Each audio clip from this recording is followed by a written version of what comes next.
व्याख्यामुद्रां करसरसिजै पुस्तकं शङ्खचक्रे बिभ्रद्भिन्नस्फटिकरुचिरे पुण्डरीके निषण्णः अम्लानश्रीरमृतविशदैरंशुभिप्लावयन्माम् आविर्भूयादनगमहिमा मानसे वागधीशः स्वान्तस्थानन्तशय्याय पूर्णज्ञानरसार्णसे उत्तुङ्गवाक्तरङ्गाय मध्वदुग्धाब्धये नमः। विष्णुतीर्थकल्पवृक्षो विष्णुतीर्थश्च कामधुक् चिन्तामणिर्विष्णुतीर्थो यतीन्द्रः सर्वकामदः तपस्वाध्याय शुश्रूषा कृष्णपूजारतं मुनिं विश्वेशमिष्टदं वन्दे परिव्राट्चक्रवर्तिनं। श्रीगुरुभ्यो नमः। हरिः ओम्। सहनाववतु सहनौ भुनक्तु सह वीर्यं करवावहै तेजस्विनावधीतमस्तु मा विद्विषावहै। ॐ शान्ति शान्ति शान्तिः। नमो भगवते तस्मै सर्वतः परमायते सर्वप्राणिहृदिस्थाय वामनाय नमो नमः।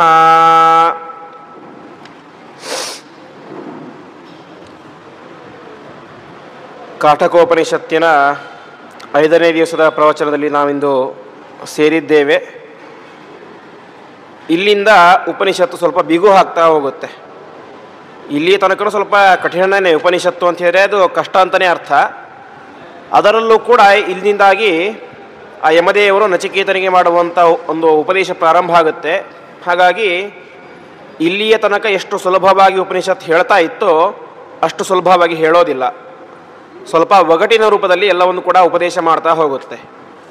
ಅಂತಹ ಒಗಟಿನ ರೂಪದಲ್ಲಿ ಇರುವಂತಹ ಉಪನಿಷತ್ತು ನಮಗೆ ಅರ್ಥ ಆಗಬೇಕು ಅಂತ ಹೇಳಿದ್ರೆ ಮಧ್ವಾಚಾರ್ಯರ ಭಾಷ್ಯ, ವ್ಯಾಸತೀರ್ಥರು ರಚನೆ ಮಾಡಿದಂತಹ ಟೀಕೆ, ವಾದಿರಾಜರು ರಚನೆ ಮಾಡಿರುವಂತಹ ಟೀಕೆ, ವೇದೇಶತೀರ್ಥರು ರಚನೆ ಮಾಡಿರುವಂತಹ ಟೀಕೆ, ಅದೇ ರೀತಿಯಾಗಿ ರಾಯರು ರಚನೆ ಮಾಡಿರುವಂತಹ ಖಂಡಾರ್ಥ ಅಂತ ಹೇಳಿದ್ರೆ ಉಪನಿಷತ್ತಿನ ಒಂದೊಂದು ಪದಗಳಿಗೆ ಏನು ಸರಿಯಾದಂತಹ ಅರ್ಥ ಅಂತ ರಾಯರು 10 ಉಪನಿಷತ್ತುಗಳಿಗೂ ಕೂಡ ಖಂಡಾರ್ಥ ಅಂತ ರಚನೆ ಮಾಡಿದ್ದಾರೆ. ಇವುಗಳನ್ನು ಅಧ್ಯಯನ ಮಾಡಿಯೇ ನಾವು ಉಪನಿಷತ್ತಿನ ನಿಜವಾದಂತಹ ಅರ್ಥ ಏನು ಅಂತ ತಿಳ್ಕೊಳ್ಬೇಕು. ಆ ರೀತಿಯಾಗಿ ನಿನ್ನೆ ನಾವು ನೋಡಿದಂತೆ ಯಮಧರ್ಮರಾಜ ನಚಿಕೇತನಿಗೆ ಹೇಳ್ತಾ ಇದ್ದಾನೆ, ಯಾವುದು ವಿದ್ಯೆ ಯಾವುದು ಅವಿದ್ಯೆ, ಯಾವುದು ಜ್ಞಾನ ಯಾವುದು ಅಜ್ಞಾನ, ಯಾವುದನ್ನು ಹಿಡಿದರೆ ಏನಾಗುತ್ತೆ ಅಂತ. ನಾವು ಜ್ಞಾನ ಮಾರ್ಗದಲ್ಲಿ ಹೋದರೆ ಇವತ್ತು ನಮಗೆ ಕಷ್ಟ ಆಗಬಹುದು, ಆದರೆ ಮುಂದೆ ಶಾಶ್ವತ ಸುಖ ಸ್ವರೂಪವಾದಂತಹ ಮೋಕ್ಷ ಎಂಬುದು ಸಿಗುತ್ತೆ. ಆದ್ದರಿಂದಾಗಿ ಜ್ಞಾನ ಮಾರ್ಗದಲ್ಲಿ ಹೋಗಬೇಕು. ಅದೇ ನಾವು ಅಜ್ಞಾನದ ಮಾರ್ಗದಲ್ಲಿ ಹೋದರೆ ಅಂದರೆ ಪ್ರೇಯಸ್ಸು ಅಂತ ನಾವು ಹಿಂದೆ ಕೇಳಿದೆವು. ಲೋಕದಲ್ಲಿ ಇರುವಂತಹ ವಿಷಯ ಪದಾರ್ಥಗಳಲ್ಲಿಯೇ ನಾವು ನಮ್ಮ ಮನಸ್ಸನ್ನು ಹೆಚ್ಚಾಗಿ ಇಟ್ಬಿಟ್ರೆ ಏನಾಗುತ್ತೆ, ನಮಗೆ ಇಲ್ಲಿ ಸುಖ ಸಿಗುತ್ತೆ ಖಂಡಿತ, ಆದರೆ ಮುಂದೆ ನಿರಂತರ ದುಃಖ ಸ್ವರೂಪವಾದಂತಹ ನರಕ ಎಂಬುದು ಸಿಗುತ್ತೆ. ಹಾಗಾಗಿ ಇಲ್ಲಿ ಸುಖಪಟ್ಟು ಮುಂದೆ ಅನೇಕ 100 ವರ್ಷಗಳ ಕಾಲ ಕಷ್ಟಪಡೋದಕ್ಕಿಂತ ಇಲ್ಲಿ ಕೆಲವು ವರ್ಷ ಕಷ್ಟಪಟ್ಟು ಮುಂದೆ 1000 ವರ್ಷ ನಿರಂತರ ಸುಖ ಸ್ವರೂಪವಾದಂತಹ ಮೋಕ್ಷವನ್ನು ಅನುಭವಿಸೋದು ಉತ್ತಮ ಎಂಬುದಾಗಿ ಯಮಧರ್ಮರಾಜ ಹೇಳಿದ. ಆದರೂ ಕೂಡ ಇದನ್ನು ಎಲ್ಲರೂ ಕೂಡ ಪಾಲನೆ ಮಾಡಲಿಕ್ಕೆ ಸಾಧ್ಯ ಆಗೋದಿಲ್ಲ ಅಂತ ಹೇಳ್ತಾ ಇದ್ದಾನೆ. ಯಾಕೆ ಅಂತ ಹೇಳಿದರೆ ನಸಾಂಪರಾಯ ಪ್ರತಿಭಾತಿ ಬಾಲಂ ಪ್ರಮಾದ್ಯಂತಂ ವಿತ್ತ ಮೋಹೇನ ಮೂಢಂ ಅಯಂ ಲೋಕಃ ನಾಸ್ತಿ ಪರಯಿತಮಾನಿ ಪುನಃ ಪುನರ್ ವಶಮಾಪದ್ಯತೇಮೆ ಅಂತ ಯಮಧರ್ಮರಾಜರು ಹೇಳ್ತಾ ಇದ್ದಾರೆ. ಇದು ಅತ್ಯಂತ ಸ್ಪಷ್ಟವಾಗಿದೆ. ಯಾವುದು ಮೋಕ್ಷದ ದಾರಿ ಯಾವುದು ನರಕದ ದಾರಿ ಅಂತ ಜಗತ್ತಿನಲ್ಲಿ 2 ದಾರಿಗಳು ನಮಗೆ ಕಣ್ಣಿನ ಮುಂದೆ ಸ್ಪಷ್ಟವಾಗಿ ಕಾಣಿಸ್ತಾ ಇವೆ. ಹಾಗಿದ್ದರೂ ಕೂಡ ಬಹಳಷ್ಟು ಜನ ಮೋಕ್ಷದ ಮಾರ್ಗದಲ್ಲಿ ನಡೆಯೋದಿಲ್ಲ. ಯಾಕೆ ನಡೆಯೋದಿಲ್ಲ ಅಂತ ಹೇಳಿದ್ರೆ ನ ಸಾಂಪರಾಯ ಪ್ರತಿಭಾತಿ ಬಾಲಂ. ಬಾಲ ಅಂತ ಹೇಳಿದರೆ ಇಲ್ಲಿ ಬಾಲಕ ಸಣ್ಣ ಹುಡುಗ ಅಂತ ಅರ್ಥ ಅಲ್ಲ, ಸಣ್ಣ ಬುದ್ಧಿ ಉಳ್ಳವರು, ಬುದ್ಧಿ ಬೆಳೆಯದೇ ಇರುವವರು, ಪರಮಾತ್ಮನ ಬಗ್ಗೆ ಜ್ಞಾನ ಇಲ್ಲದೇ ಇರುವವರು ಅಂತ. ಪರಮಾತ್ಮನ ಬಗ್ಗೆ ಜ್ಞಾನ ಇಲ್ಲದೇ ಇರುವಂತಹ ವ್ಯಕ್ತಿಗಳಿಗೆ ಏನಾಗೋದಿಲ್ಲ, ಸಾಂಪರಾಯ ನ ಪ್ರತಿಭಾತಿ, ಉತ್ತಮವಾದಂತಹ ಯಾವ ಮೋಕ್ಷ ಪರಮಾತ್ಮ ಅದು ಕಾಣಿಸೋದೇ ಇಲ್ಲ. ಯಾವಾಗಲೂ ಕೂಡ ಒಂದು ವಸ್ತು ನಮಗೆ ಕಾಣಿಸಿದರೆ ಆ ಕಡೆ ಹೋಗಬಹುದು ನಾವು. ಒಂದು ವಸ್ತು ನಮಗೆ ಕಾಣಿಸದೆ ಹೋದರೆ ನಮಗೆ ಆ ಕಡೆ ಹೋಗ್ಲಿಕ್ಕೆ ಮನಸ್ಸೇ ಬರೋದಿಲ್ಲ. ಯಾಕೆ? ಅಲ್ಲಿ ಏನು ಇಲ್ಲೇ ಇಲ್ಲ. ಒಂದು ದೊಡ್ಡ ವಿಶಾಲವಾದಂತಹ ಒಂದು ಗ್ರೌಂಡ್ ಇರುತ್ತೆ. ಆ ಗ್ರೌಂಡಿನ ಕೊನೆಗೆ ಏನೋ ಒಂದು ನಮಗೆ ಬೇಕಾಗಿರುವಂತಹ ವಸ್ತು ಇದ್ದರೆ ಆ ಗ್ರೌಂಡ್ ನಮಗೆ 1 ಕಿಲೋಮೀಟರ್ ಇದ್ದರೂ ನಾವೇನು ಮಾಡ್ತೇವೆ, ಅಷ್ಟು ದೂರ ನಡೆದುಕೊಂಡು ಹೋಗಿ ಅದನ್ನು ತೆಗೆದುಕೊಂಡು ಬರ್ತೇವೆ, ನೋಡಿ ಬರ್ತೇವೆ. ಅದೇ ಆ ವಸ್ತು ನಮಗೆ ಕಾಣಿಸ್ತಾನೇ ಇಲ್ಲ, ಆ ಗ್ರೌಂಡ್ ಫುಲ್ ಏನಿದೆ ಖಾಲಿ ಇದೆ. ಹಾಗಿದ್ರೆ ನಾವೇನು ಮಾಡ್ತೇವೆ, ಅಲ್ಲಿಗೆ ಹೋಗೋದೇ ಇಲ್ಲ, ಸುಮ್ಮನೆ ಅಲ್ಲಿ ಹೋಗೋದು ವ್ಯರ್ಥ ಅಂತ ಹಿಂದೆ ಬಂದುಬಿಡ್ತೇವೆ. ಹಾಗೆ ಇಲ್ಲಿ ಹೇಳ್ತಾ ಇದ್ದಾರೆ, ಯಾರಿಗೆ ಬುದ್ಧಿ ಕಡಿಮೆ ಇದೆಯೋ, ಯಾರಿಗೆ ಅಜ್ಞಾನ ಇದೆಯೋ ಅಂತಹ ವ್ಯಕ್ತಿಗೆ ಪರಮಾತ್ಮ ಜ್ಞಾನ ಸಂಪೂರ್ಣವಾಗಿ ಆಗಲಿಕ್ಕೆ ಸಾಧ್ಯನೇ ಇಲ್ಲ. ಹಾಗಾಗಿ ಏನು ಮಾಡ್ತಾನೆ, ಅವನು ಮೋಕ್ಷ ಮಾರ್ಗದಲ್ಲಿ ನಡೆಯೋದೇ ಇಲ್ಲ. ಅಂದರೆ ಏನಾಯಿತು, ಪರಮಾತ್ಮ ಅಥವಾ ಪರಮಾತ್ಮನ ಬಗ್ಗೆ ಜ್ಞಾನ ಅವನಿಗೆ ಕಾಣಿಸೋದಿಲ್ಲ, ಬರೋದಿಲ್ಲ ಅಂತಾಯಿತು.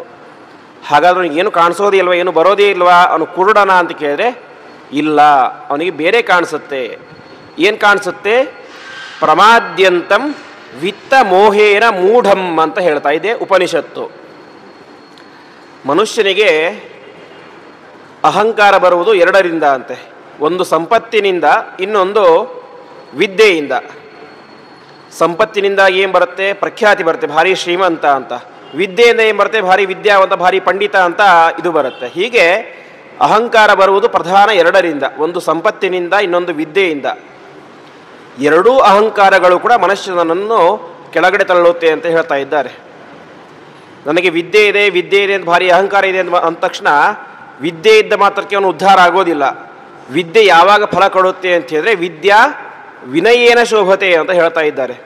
ವಿದ್ಯೆಗೆ ದೊಡ್ಡ ಮೆರುಗು ಬರುವುದು ಯಾವಾಗ ಅಂತ ಹೇಳಿದ್ರೆ ಆ ವಿದ್ಯಾವಂತರಾದಂತಹ ವ್ಯಕ್ತಿಗೆ ವಿನಯ ಇದ್ದಾಗ, ಇನ್ನೊಬ್ಬರನ್ನು ಕಂಡಾಗ ಗೌರವಿಸುವಂತಹ ಸ್ವಭಾವ ಇದ್ದಾಗ ಮಾತ್ರ ಆ ವಿದ್ಯೆ ಅವನಿಗೆ ಫಲವನ್ನು ತಂದುಕೊಡುತ್ತೆ. ಇಲ್ಲದೆ ಹೋದರೆ ಅದೇನಾಗುತ್ತೆ, ಅವನನ್ನು ಅಧಪಾತಕ್ಕೆ ಕರೆದುಕೊಂಡು ಹೋಗುತ್ತೆ. ಎಂತಹ ದೊಡ್ಡ ಬ್ರಹ್ಮಜ್ಞಾನಿ ಆಗಿದ್ದರೂ ಕೂಡ ಆ ವ್ಯಕ್ತಿಗೆ ಅಹಂಕಾರ ಅನ್ನುವಂತಹ ಒಂದು ಸಣ್ಣ ಒಂದು ಕಿಡಿ ಇದ್ಬಿಟ್ರೆ ಸಾಕು, ಅವನು ಸಂಪಾದನೆ ಮಾಡಿರುವಂತಹ ಎಲ್ಲ ಪುಣ್ಯವೂ ಕೂಡ ಹೇಗೆ ಒಂದು ದೊಡ್ಡ ಹತ್ತಿಯ ರಾಶಿಗೆ ಒಂದು ಸಣ್ಣ ಬೆಂಕಿಯ ಕಿಡಿ ಬಿದ್ದರೆ ಸಾಕು ಎಲ್ಲವೂ ನಾಶವಾಗಿ ಹೋಗುತ್ತೋ, ಹಾಗೆ ಅಪಾರ ಬ್ರಹ್ಮಜ್ಞಾನಿ ಆಗಿದ್ದರೂ ಕೂಡ ಅವನಿಗೆ ಅಹಂಕಾರ ಒಂದು ಇದ್ಬಿಟ್ರೆ ಸಾಕು, ಅದು ಎಲ್ಲವನ್ನು ಕೂಡ ಹಾಳು ಮಾಡಿಬಿಡುತ್ತೆ. ಅದೇ ರೀತಿಯಾಗಿ ಪ್ರಮಾದ್ಯಂತಂ ವಿತ್ತ ಮೋಹೇನ ಮೂಢಂ.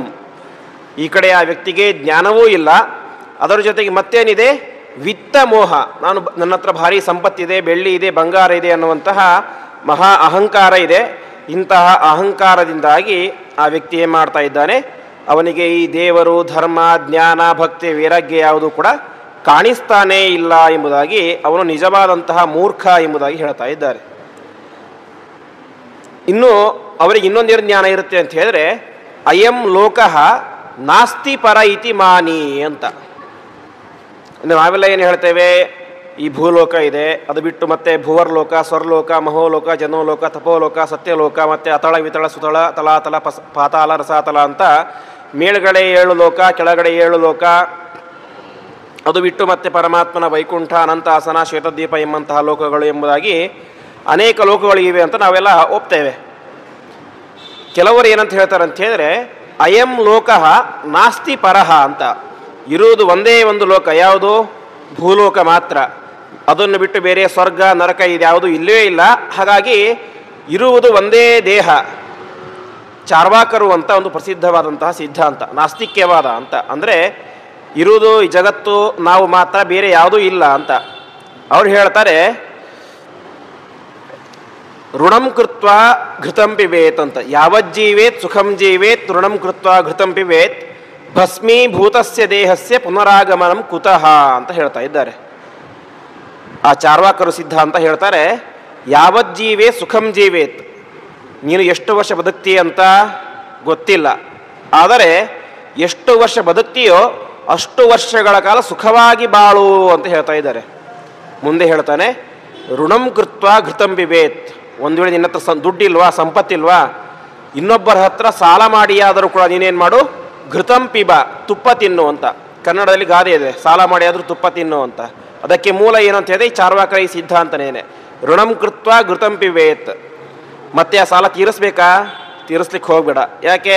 ತೀರಿಸಿದ್ರು ಅಷ್ಟೇ, ಬಿಟ್ಟರು ಅಷ್ಟೇ, ಅದರಿಂದ ನಿನಗೆ ಪುಣ್ಯ ಇಲ್ಲ, ಪಾಪ ಇಲ್ಲ, ಅದು ಯಾವುದೂ ಇಲ್ಲವೇ ಇಲ್ಲ. ಹಾಗಾಗಿ ಭಸ್ಮೀಭೂತಸ್ಯ ದೇಹಸ್ಯ ಪುನರಾಗಮನಂ ಕುತಃ. ಅಲ್ಲ, ಪಾಪ ಪುಣ್ಯ ಅಂತ ಒಂದು ಇದೆಯಲ್ಲ ಅಂತ ಹೇಳಿದ್ರೆ ಅದಕ್ಕೆ ಹೇಳ್ತಾರೆ, ನಮ್ಮ ನಾವು ಹುಟ್ಟಿಸಿದಂತಹ ಮಕ್ಕಳೇನೇ ನಮ್ಮ ದೇಹವನ್ನು ಬೆಂಕಿಗೆ ಇಟ್ಟು ಅದನ್ನೇ ಮಾಡ್ತಾರೆ, ಭಸ್ಮವಾಗಿ ಮಾಡಿ ಹಾಕ್ತಾರೆ, ಬೂದಿ ಮಾಡಿ ಹಾಕ್ತಾರೆ. ಹಾಗೆ ಬೂದಿಯಾದಂತಹ ದೇಹ ಮತ್ತೆ ಬರಲಿಕ್ಕೆ ಚಾನ್ಸೇ ಇಲ್ಲ, ಅವಕಾಶನೇ ಇಲ್ಲ. ಹಾಗಾಗಿ ನೀನೇನು ಚಿಂತೆ ಪಡಬೇಡ, ಎಷ್ಟು ವರ್ಷ ಬದುಕಿರ್ತೀಯೋ ಅಷ್ಟು ವರ್ಷ ಆರಾಮವಾಗಿ ಉಂಡು ತಿಂದು ಆರಾಮವಾಗಿ ಇರು. ಕಣ್ಣಿಗೆ ಕಾಣುವುದು ಮಾತ್ರ ಸತ್ಯ, ಬೇರೆ ಯಾವುದು ಕೂಡ ಸತ್ಯ ಅಲ್ವೇ ಅಲ್ಲ ಎಂಬುದಾಗಿ ಹೇಳುವಂತಹ ಸಿದ್ಧಾಂತ ಚಾರ್ವಾಕ ಸಿದ್ಧಾಂತ. ಅವರು ಹೇಳ್ತಾರೆ, ಅಯಂ ಲೋಕಃ, ಇದೊಂದೇ ಲೋಕ, ಇದೊಂದೇ ಜನ್ಮ, ಇದೊಂದೇ ದೇಹ, ಬೇರೆ ಯಾವುದೂ ದೇಹಕ್ಕಿಂತ ಭಿನ್ನನಾದಂತಹ ಜೀವನೇ ಇಲ್ಲ. ಪಾಪ ಪುಣ್ಯ ಸ್ವರ್ಗ ಲೋಕ ನರಕ ಇದೆಲ್ಲವೂ ಕೂಡ ವೈದಿಕರು ಸೃಷ್ಟಿ ಮಾಡಿದಂತಹ ಭಯ. ಹಾಗಾಗಿ ಅದರ ಬಗ್ಗೆ ನೀನು ತಲೆ ಕೆಡಿಸ್ಕೊಳ್ಳಿಕ್ಕೆ ಹೋಗಲೇಬೇಡ ಎಂಬುದಾಗಿ ಉಪದೇಶ ಮಾಡ್ತಾರೆ. ಈ ರೀತಿಯಾಗಿ ಉಪದೇಶವನ್ನು ಮಾಡುವಂಥವರು ಮತ್ತು ಆ ಉಪದೇಶವನ್ನು ಕೇಳುವಂಥವರು ಕೂಡ ಏನು ಮಾಡ್ತಾರೆ ಅಂತಂದರೆ, ಅವರು ಮತ್ತೆ ಬರೋದೆಲ್ಲಿಗೆ, ನನ್ನ ಹತ್ರನೇ ಬರ್ತಾರೆ ಅಂತ ಯಮದೇವರು ಹೇಳ್ತಾ ಇದ್ದಾರೆ. ಪುನಃ ಪುನರ್ವಶಮಾಪದ್ಯತೆ ಮೇ ಅಂತ. ಒಂದು ಸಲ ಅಲ್ಲ, ಎರಡು ಸಲ ಅಲ್ಲ, ಮತ್ತೆ ಮತ್ತೆ ಅವರು ಯಾರು ಭೂಲೋಕ ಮಾತ್ರ ಇದೆ, ಯಮಲೋಕ ಇಲ್ಲ, ಸ್ವರ್ಗ ಇಲ್ಲ, ನರಕಲೋಕ ಇಲ್ಲ ಅಂತ ಯಾರ್ಯಾರು ಹೇಳ್ತಾ ಇದ್ದಾರೋ ಅವರು ಮತ್ತೆ ಮತ್ತೆ ಎಲ್ಲಿಗೆ ಬರ್ತಾರೆ, ನರಕಕ್ಕೆ ಬರ್ತಾರೆ. ಆದ್ದರಿಂದಾಗಿ ಆ ರೀತಿಯಾಗಿ ಮಾಡೋದು ಸರಿಯಲ್ಲ. ಯಥಾಶಕ್ತಿಯಾಗಿ ಪರಮಾತ್ಮನ ವಿಶೇಷವಾದಂತಹ ಉಪಾಸನೆಯನ್ನು ಮಾಡಬೇಕು, ಶ್ರವಣ ಮಾಡಬೇಕು ಅಂತ ಹೇಳ್ತಾ ಇದ್ದಾರೆ. ಸರಿ, ನಾನು ಪರಮಾತ್ಮನ ಬಗ್ಗೆ ಶ್ರವಣ ಮಾಡ್ತೇನೆ. ಶ್ರವಣ ಮಾಡಿದ ತಕ್ಷಣ ಪರಮಾತ್ಮ ನನಗೆ ಸಂಪೂರ್ಣವಾಗಿ ತಿಳಿದು ಬಿಡ್ತಾನ ಅಂತ ಹೇಳಿದರೆ, ಅದಕ್ಕೆ ಯಮಧರ್ಮರಾಜ ಹೇಳ್ತಾ ಇದ್ದಾನೆ, ಶ್ರವಣಾಯಾಪಿ ಬಹುವೀರ್ಯೋ ನ ಲಭ್ಯ ಶೃಣ್ವಂತೋಪಿ ಬಹೋ ಎಂ ನ ವಿದ್ಯು ಆಶ್ಚರ್ಯೋಸ್ಯ ವಕ್ತ ಕುಶಲೋಸ್ಯ ಲಬ್ಧ ಆಶ್ಚರ್ಯೋ ಜ್ಞಾತ ಕುಶಲ ಅನುಶಿಷ್ಟ ಅಂತ. ಜಗತ್ತಿನಲ್ಲಿ ಶ್ರವಣ ಎಂಬುದು ವಿಶೇಷವಾಗಿ ನಡೆಯುತ್ತೆ. ಆದರೆ ಯಮದೇವರು ಹೇಳ್ತಾ ಇದ್ದಾರೆ, ಶ್ರವಣಾಯಾಪಿ ಬಹುವಿಹಿ ಯೋ ನಲಭ್ಯ ಅಂತ. ಅಂದರೆ ನಿರಂತರವಾಗಿ ಪ್ರಯತ್ನ, ಅಂದರೆ ಶ್ರವಣ ಎಂಬುದು ಯಾತಕ್ಕೋಸ್ಕರ ಮಾಡೋದು, ಪರಮಾತ್ಮನನ್ನು ನಮ್ಮ ತಿಳಿಯಲಿಕ್ಕೆ ಪ್ರಯತ್ನ, ಅಂದರೆ ಅದು ಶ್ರವಣ ಅಂತ. ಅದು ಮೊದಲ ಸಾಧನ. ಯಾಕೆ ಅಂತ ಹೇಳಿದ್ರೆ, ನಮಗೆ ಪರಮಾತ್ಮನ ಬಗ್ಗೆ ಜ್ಞಾನ ಬರಬೇಕು, ಭಕ್ತಿ ಬರಬೇಕು, ಸಂಸಾರದಲ್ಲಿ ವೈರಾಗ್ಯ ಬರಬೇಕು ಅಂತ ಹೇಳಿದ್ರೆ ಮೊದಲು ಪರಮಾತ್ಮ ಹೇಗಿದ್ದಾನೆ ಅಂತ ಗೊತ್ತಾಗಬೇಕು. ಪರಮಾತ್ಮ ಹೇಗಿದ್ದಾನೆ ಅಂತ ಗೊತ್ತಾಗಬೇಕು ಅಂತ ಹೇಳಿದರೆ ಕಣ್ಣಿನಿಂದಾಗಿ ನೋಡಲಿಕ್ಕೆ ಸಾಧ್ಯ ಇಲ್ಲ. ಪರಮಾತ್ಮನ ಬಗ್ಗೆ ಕಣ್ಣಿನಿಂದಾಗಿ ಪರಮಾತ್ಮನ ಮೂರ್ತಿಯನ್ನು ನೋಡಬಹುದು, ಪರಮಾತ್ಮನ ನೋಡಲಿಕ್ಕೆ ಸಾಧ್ಯ ಇಲ್ಲ. ಹಾಗಾದರೆ ಪರಮಾತ್ಮನ ಬಗ್ಗೆ ನಮಗೆ ಗೊತ್ತಾಗಬೇಕು ಅಂತ ಹೇಳಿದ್ರೆ ಏನು ಮಾಡಬೇಕು, ಶ್ರವಣವನ್ನೇ ಮಾಡಬೇಕು, ಕೇಳಲೇಬೇಕು. ಆದರೆ ಶ್ರವಣಾಯಾಪಿ ಬಹುವಿಹಿ ಯೋ ನಲಭ್ಯ ಅಂತ. ಶ್ರವಣ ಮಾಡಿದರೆ ನಮಗೆ ಪರಮಾತ್ಮನ ಬಗ್ಗೆ ತಿಳಿಯುತ್ತೆ ಅಂತ ನಿರಂತರವಾಗಿ ಶ್ರವಣ ಮಾಡ್ತಾ ಕೂತರೆಯೂ ಕೂಡ ಏನಾಗೋದಿಲ್ಲ, ಪರಮಾತ್ಮ ನಮಗೆ ಸರಿಯಾಗಿ ತಿಳಿಯೋದಿಲ್ಲ. ಅಂದರೆ ಇದರ ಅರ್ಥ ಏನು ಅಂತ ಹೇಳಿದ್ರೆ, ಕೇವಲ ಶ್ರವಣ ಮಾಡ್ತಾ ಕೂತ್ರೆ ಅದರಿಂದ ಏನೂ ಪ್ರಯೋಜನ ಇಲ್ಲ. ಶ್ರವಣ ಮಾಡಿದ್ದನ್ನು ನಾವು ಅರ್ಥ ಮಾಡಿಕೊಳ್ಳಬೇಕು, ಅರ್ಥ ಮಾಡಿಕೊಂಡಿದ್ದನ್ನು ಇನ್ನೊಬ್ಬರಿಗೆ ಉಪದೇಶ ಮಾಡಬೇಕು. ನಮಗೆ ಎಷ್ಟು ಅರ್ಥ ಆಗಿದೆಯೋ ಅಷ್ಟು ಒಂದು ಲಿಮಿಟೇಷನ್ನಲ್ಲಿ ಪರಮಾತ್ಮನನ್ನು ನಮ್ಮ ಹೃದಯ ಕಮಲದಲ್ಲಿ ಉಪಾಸನೆ ಮಾಡಬೇಕು, ಅನುಸಂಧಾನ ಮಾಡಬೇಕು. ಆವಾಗ ಮಾತ್ರ ಏನು, ನಾವು ಕೇಳಿದಂತಹ ಶ್ರವಣಕ್ಕೆ ಫಲ. ಸುಮ್ಮನೆ ಕೇಳ್ತಾ ಕೂತೆ ಅದಕ್ಕೆ ಯಾವುದೇ ರೀತಿಯಾದ ಫಲ ಇಲ್ಲ. ಹಾಗಾಗಿ ಶ್ರವಣಯಾಪಿ ಬಹುವೀರ್ ಯೋನ ಲಭ್ಯ, ಸುಮ್ಮನೆ ಕೇಳ್ತಾ ಕೂತ್ಕೊಂಡ್ರೆ ಅದರಿಂದಾಗಿ ಪರಮಾತ್ಮನ ದರ್ಶನ ಮೋಕ್ಷ ಎಂಬುದು ನಮಗೆ ಆಗಲಿಕ್ಕೆ ಸಾಧ್ಯ ಇಲ್ಲ ಅಂತ ಯಮಧರ್ಮರಾಜ ಹೇಳ್ತಾ ಇದ್ದಾನೆ. ಯಾಕೆ ಅಂತ ಹೇಳಿದರೆ, ಶೃಣ್ವಂತೋಪಿ ಬಹವು ಯಮ್ನ ವಿದ್ಯುಹು ಅಂತ. ಕೇಳಿದವರು ಒಬ್ಬರಲ್ಲ ಇಬ್ಬರಲ್ಲ, ಲಕ್ಷಾಂತರ ಜನ ಈ ಹಿಂದೆ ಕೇಳಿ ಹೋಗಿಬಿಟ್ಟಿದ್ದಾರೆ.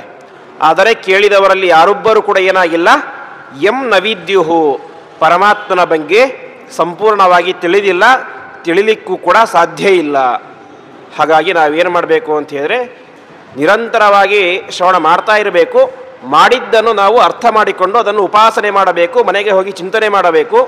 ಆವಾಗ ಮಾತ್ರ ಪರಮಾತ್ಮನ ಬಗ್ಗೆ ನಮಗೆ ಸ್ಪಷ್ಟವಾದಂತಹ ತಿಳುವಳಿಕೆ ಬರಲಿಕ್ಕೆ ಸಾಧ್ಯ ಅಂತ ಹೇಳ್ತಾ ಇದ್ದಾರೆ.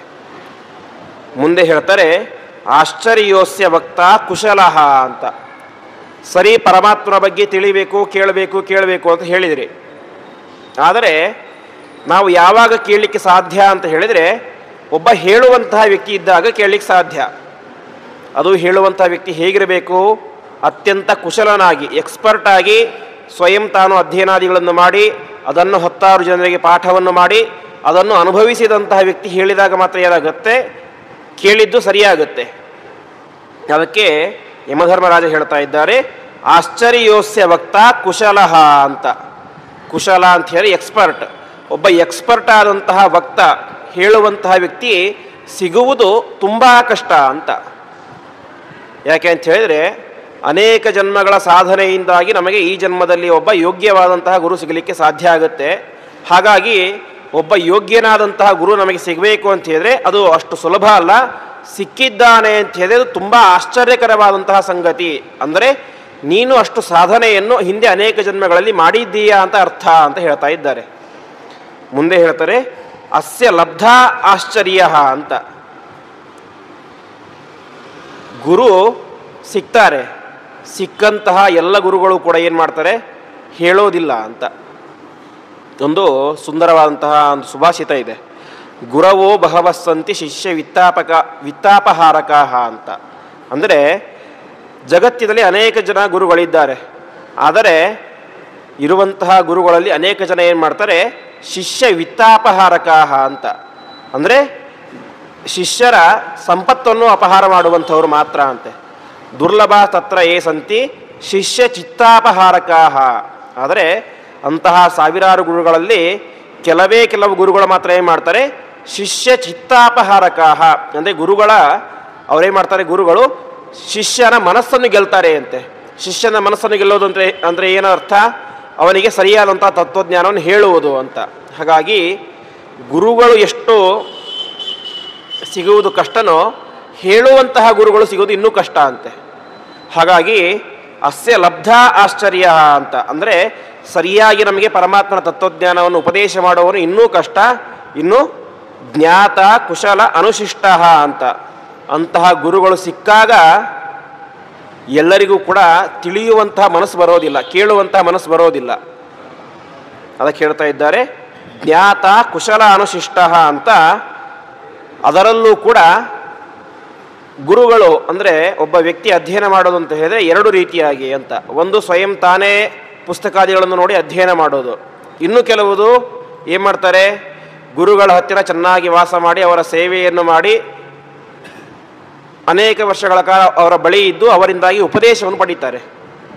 ಹಾಗಾಗಿ ಗುರುಗಳ ಸೇವೆಯನ್ನು ಮಾಡಿ ಅವರ ಮೂಲಕ ವಿದ್ಯೆಯನ್ನು ಅಧ್ಯಯನ ಮಾಡಿದಂತಹ ಗುರುಗಳು ಇನ್ನೂ ಕ್ಲಿಷ್ಟ ಅಂತ. ಹಾಗಾಗಿ ಒಬ್ಬ ಗುರುಗಳು ಸಿಗುವುದೇ ಕಷ್ಟ. ಆ ಗುರುಗಳು ಹೇಳುವಂತಹ ಗುರುಗಳು ಸಿಗೋದು ಇನ್ನೂ ಕಷ್ಟ. ಆ ಹೇಳುವಂತಹ ಗುರುಗಳು ಚೆನ್ನಾಗಿ ಅಧ್ಯಯನ ತಾವು ಮಾಡಿರಬೇಕು ಮೊದಲು. ಯಾಕೆ ಅಂತ ಹೇಳಿದ್ರೆ, ಒಬ್ಬ ವ್ಯಕ್ತಿಗೆ ನಾವು ಜ್ಞಾನವನ್ನು ಕೊಡ್ತಾ ಇದ್ದೀವಿ ಅಂತ ಹೇಳಿದ್ರೆ ಮೊದಲು ನಾವು ಚೆನ್ನಾಗಿ ತಿಳಿದಿರಬೇಕು. ಅದು ಹೇಗೆ, ಗುರುಮುಖೇನ. ಅದಕ್ಕೆ ಹೇಳ್ತಾ ಇದ್ದಾರೆ, ಈ ರೀತಿಯಾಗಿ ಗುರುಗಳ ಮೂಲಕ ಅಧ್ಯಯನವನ್ನು ಮಾಡಿ ಚೆನ್ನಾಗಿ ಹೇಳುವಂತಹ ಸಾಮರ್ಥ್ಯ ಇರುವಂತಹ ಒಬ್ಬ ಗುರು ಸಿಗುವುದು ತುಂಬ ಕಷ್ಟ ಅಂತ ಯಮಧರ್ಮರಾಜ ಹೇಳ್ತಾ ಇದ್ದಾನೆ. ಇಷ್ಟೆಲ್ಲ ಯಾಕೆ ಹೇಳಿದ ಅಂತ ಹೇಳಿದ್ರೆ, ತತ್ವಜ್ಞಾನವೇ ಮೋಕ್ಷಕ್ಕೆ ಕಾರಣ ಅಂತ. ಯಾಕೆ ನಚಿಕೇತ ಕೇಳಿದಂತಹ ಪ್ರಶ್ನೆ ಏನು, ಮೋಕ್ಷಕ್ಕೆ ಹೋದಂತಹ ಜೀವಿಗಳಿಗೆ ಪರಮಾತ್ಮ ನಿಯಾಮಕನಾಗಿ ಇರ್ತಾನೋ ಇಲ್ವೋ ಎಂಬುದಂಥ ಪ್ರಶ್ನೆ ಕೇಳಿದ. ಅದಕ್ಕೆ ಪೂರ್ವಭಾವಿಯಾಗಿ ಏನು ಹೇಳಬೇಕು, ಮೋಕ್ಷ ಅದಕ್ಕೆ ಹೋಗುವಂತಹ ವ್ಯಕ್ತಿ ಹೇಗಿರಬೇಕು ಅಂತ. ಅದಕ್ಕೆ ಮಧ್ವಾಚಾರ್ಯರು ಅಣುಭಾಷ್ಯದಲ್ಲಿ ಹೇಳುವಂತೆ, ಜ್ಞಾನೇನೇವ ಪರಂಪದಂ ಯಾತಿ ತಸ್ಮಾದ್ ವಿರಕ್ತಸ್ಸನ್ ಜ್ಞಾನಮೇವ ಸಮಾಶ್ರಯೇತ್ ಅಂತ. ಮೋಕ್ಷ ಸಿಗುವುದು ಯಾರಿಂದ, ಜ್ಞಾನದಿಂದಾಗಿ ಮಾತ್ರ. ಹಾಗಾಗಿ ಜ್ಞಾನವನ್ನೇ ಆಶ್ರಯಿಸಬೇಕು ಎಂಬುದಾಗಿ ಮಧ್ವಾಚಾರ್ಯರು ಅಣುಭಾಷ್ಯದಲ್ಲಿ ಹೇಳ್ತಾರೆ. ಹಾಗಾಗಿ ಜ್ಞಾನದಿಂದಾಗಿಯೇ ಮೋಕ್ಷ. ಅಂತಹ ಜ್ಞಾನ ಬರುವುದು ಯಾವುದರಿಂದ, ಶ್ರವಣದಿಂದ.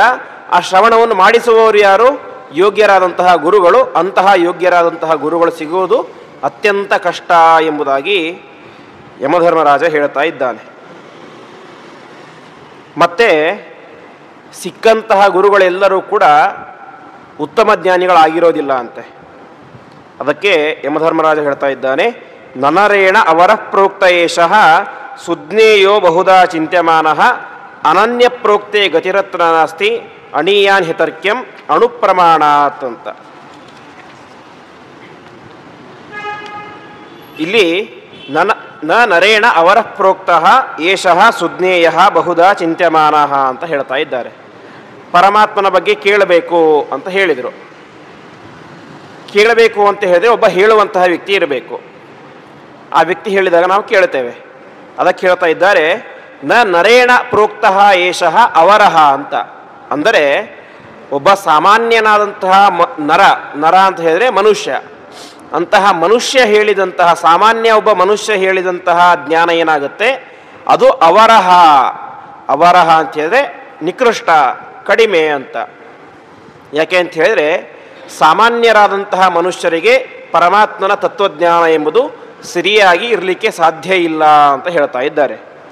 ಯಾಕೆ ಅಂತ ಹೇಳಿದ್ರೆ ಪರಮಾತ್ಮನ ತತ್ವಜ್ಞಾನಕ್ಕೆ ಅತ್ಯಂತ ಯೋಗ್ಯರಾದಂತಹ ಅಧಿಕಾರಿಗಳು ಅಂತ ಹೇಳಿದ್ರೆ ಯಾರು? ಬ್ರಹ್ಮರುದ್ರಾದಿ ದೇವತೆಗಳು, ಅನಂತರ ಋಷಿಗಳು, ಮುನಿಗಳು, ಚಕ್ರವರ್ತಿಗಳು, ಯತಿಗಳು, ಅನಂತರ ಸಾಮಾನ್ಯ ಮನುಷ್ಯರು. ಹಾಗಾಗಿ ಯಾವುದೋ ಒಬ್ಬ ಮನುಷ್ಯ ಬಂದು ಹೇಳಿದ ಅಥವಾ ಯಾವುದೋ ಒಬ್ಬ ಜ್ಞಾನಿ ಬಂದು ಹೇಳಿದ ಅಂತ ತಕ್ಷಣ ಆ ಜ್ಞಾನ ಏನಾಗಬೇಕಾಗಿಲ್ಲ, ಅತ್ಯಂತ ಶುದ್ಧವಾದಂತಹ ತತ್ವಜ್ಞಾನ ಆಗಲಿಕ್ಕೆ ಸಾಧ್ಯ ಇಲ್ಲ. ಯಾಕೆ ಅಂತ ಹೇಳಿದರೆ ಸುಜ್ಞೇಯೋ ಬಹುಧ ಚಿಂತ್ಯಮಾನ ಅಂತ. ಪರಮಾತ್ಮನ ಜ್ಞಾನ ಅದು ಅಷ್ಟು ಸುಲಭವಾಗಿ ಸಿಗಲಿಕ್ಕೆ ಸಾಧ್ಯ ಇಲ್ಲ. ಅನೇಕ ಜನ್ಮಗಳಲ್ಲಿ ವಿಶೇಷವಾದಂತಹ ಸಾಧನೆಯನ್ನು ಮಾಡಿದಾಗ ಮಾತ್ರ ಬಹುಧಾ ಚಿಂತ್ಯಮಾನ. ಬಹುಧಾ ಅಂತ ಹೇಳಿದ್ರೆ ಪರಮಾತ್ಮ ಅನೇಕ ಗುಣ ಪರಿಪೂರ್ಣ ಅಂತ ನಿರಂತರವಾಗಿ ವೇದಗಳು ಹೇಳ್ತಾ ಇವೆ. ಅಂತಹ ಅನೇಕ ಗುಣ ಪರಿಪೂರ್ಣನಾದಂತಹ ಪರಮಾತ್ಮನ ಬಗ್ಗೆ ಯಾರೋ ಒಬ್ಬ ಸಾಮಾನ್ಯ ಮನುಷ್ಯ ಹೇಳಿದರೆ ಅದು ಏನಾಗುತ್ತೆ, ನಮಗೆ ಪರಮಾತ್ಮನ ಬಗ್ಗೆ ಸರಿಯಾಗಿ ಜ್ಞಾನ ಕೊಳ್ಳಿಕ್ಕೆ ಸಾಧ್ಯ ಆಗೋದಿಲ್ಲ. ಹಾಗಾಗಿ ಯೋಗ್ಯರಾದಂತಹ ಗುರುಗಳನ್ನು ನಾವು ಹುಡುಕಬೇಕು ಅಂತ ಹೇಳ್ತಾ ಇದ್ದಾರೆ. ಮುಂದೆ ಇನ್ನೊಂದು ಮಾತನ್ನು ಹೇಳ್ತಾ ಇದ್ದಾರೆ, ಅನನ್ಯ ಪ್ರೋಕ್ತೆ ಗತಿರತ್ರ ನಾಸ್ತಿ ಅಂತ. ಅಂದರೆ ಲೋಕದಲ್ಲಿ ಅನೇಕ ದರ್ಶನಗಳಿವೆ. ದ್ವೈತ, ಅದ್ವೈತ, ವಿಶಿಷ್ಟಾದ್ವೈತ, ಚಾರ್ವಾಕ, ಬೌದ್ಧ, ಜೈನ, ಹೀಗೆ ಮೀಮಾಂಸಕ ಎಂಬುದಾಗಿ ಅನೇಕ ಪಂಗಡಗಳಿವೆ. ಅದರಲ್ಲಿ ಅನನ್ಯ ಪ್ರೋಕ್ತೆ ಗತಿರತ್ರ ನಾಸ್ತಿ ಅಂತ. ಯಾರು ಹೇಳಿದರೆ ನಮಗೆ ಸರಿಯಾದಂತಹ ಜ್ಞಾನ ಬರೋದಿಲ್ಲ ಅಂತ ಹೇಳಿದರೆ ಅದಕ್ಕೆ ಹೇಳ್ತಾ ಇದ್ದಾರೆ ಅನನ್ಯ ಪ್ರೋಕ್ತೆ ಅಂತ. ಇಲ್ಲಿ ಇಷ್ಟೇ ಹೇಳಿಬಿಟ್ರು, ಅನನ್ಯ ಪ್ರೋಕ್ತೆ ಅಂತ. ಅನನ್ಯ ಎನ್ನುವಂಥ ಶಬ್ದಕ್ಕೆ ಅರ್ಥವನ್ನೇ ಹೇಳಲಿಲ್ಲ. ಅನನ್ಯ ಎನ್ನುವಂಥ ಶಬ್ದಕ್ಕೆ ಮುಂದೆ ಮಧ್ವಾಚಾರ್ಯರು ಭಾಷ್ಯವನ್ನು ಬರೀಬೇಕಾದ್ರೆ ಹೇಳ್ತಾರೆ, ಅನ್ಯೋ ಭಗವಾನ್ ಅನ್ಯೋ ಅಹಂ ಇತಿ ಅಜಾನನ್ ಅನನ್ಯ ಅಂತ. ಅಂದರೆ ಯಾವ ವ್ಯಕ್ತಿ ನಾನು ಬೇರೆ ಪರಮಾತ್ಮ ಬೇರೆ ಅಂತ ತಿಳಿದಿಲ್ವೋ ಅವನ್ಯಾರು? ಅನನ್ಯ ಅಂತ.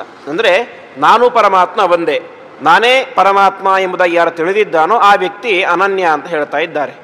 ಅಂತಹ ಅನನ್ಯ ಪ್ರೋಕ್ತೆ ಗತಿರತ್ರ ನಾಸ್ತಿ ಅಂತ.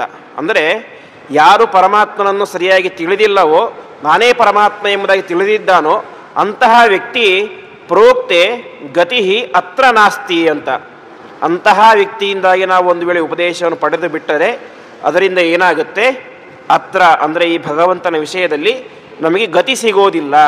ಗತಿ ಅಂತ ಹೇಳಿದರೆ ಒಂದು ಮುಂದೆ ನಮಗೆ ಉತ್ತಮವಾದ ಗತಿಯಾಗೋದಿಲ್ಲ, ಅದು ಒಂದು ರೀತಿಯಾದಂತಹ ಅರ್ಥ. ಇನ್ನೊಂದು ಅರ್ಥ ಗತಿ ಶಬ್ದಕ್ಕೆ ಜ್ಞಾನ ಅಂತ ಅರ್ಥ ಇದೆ.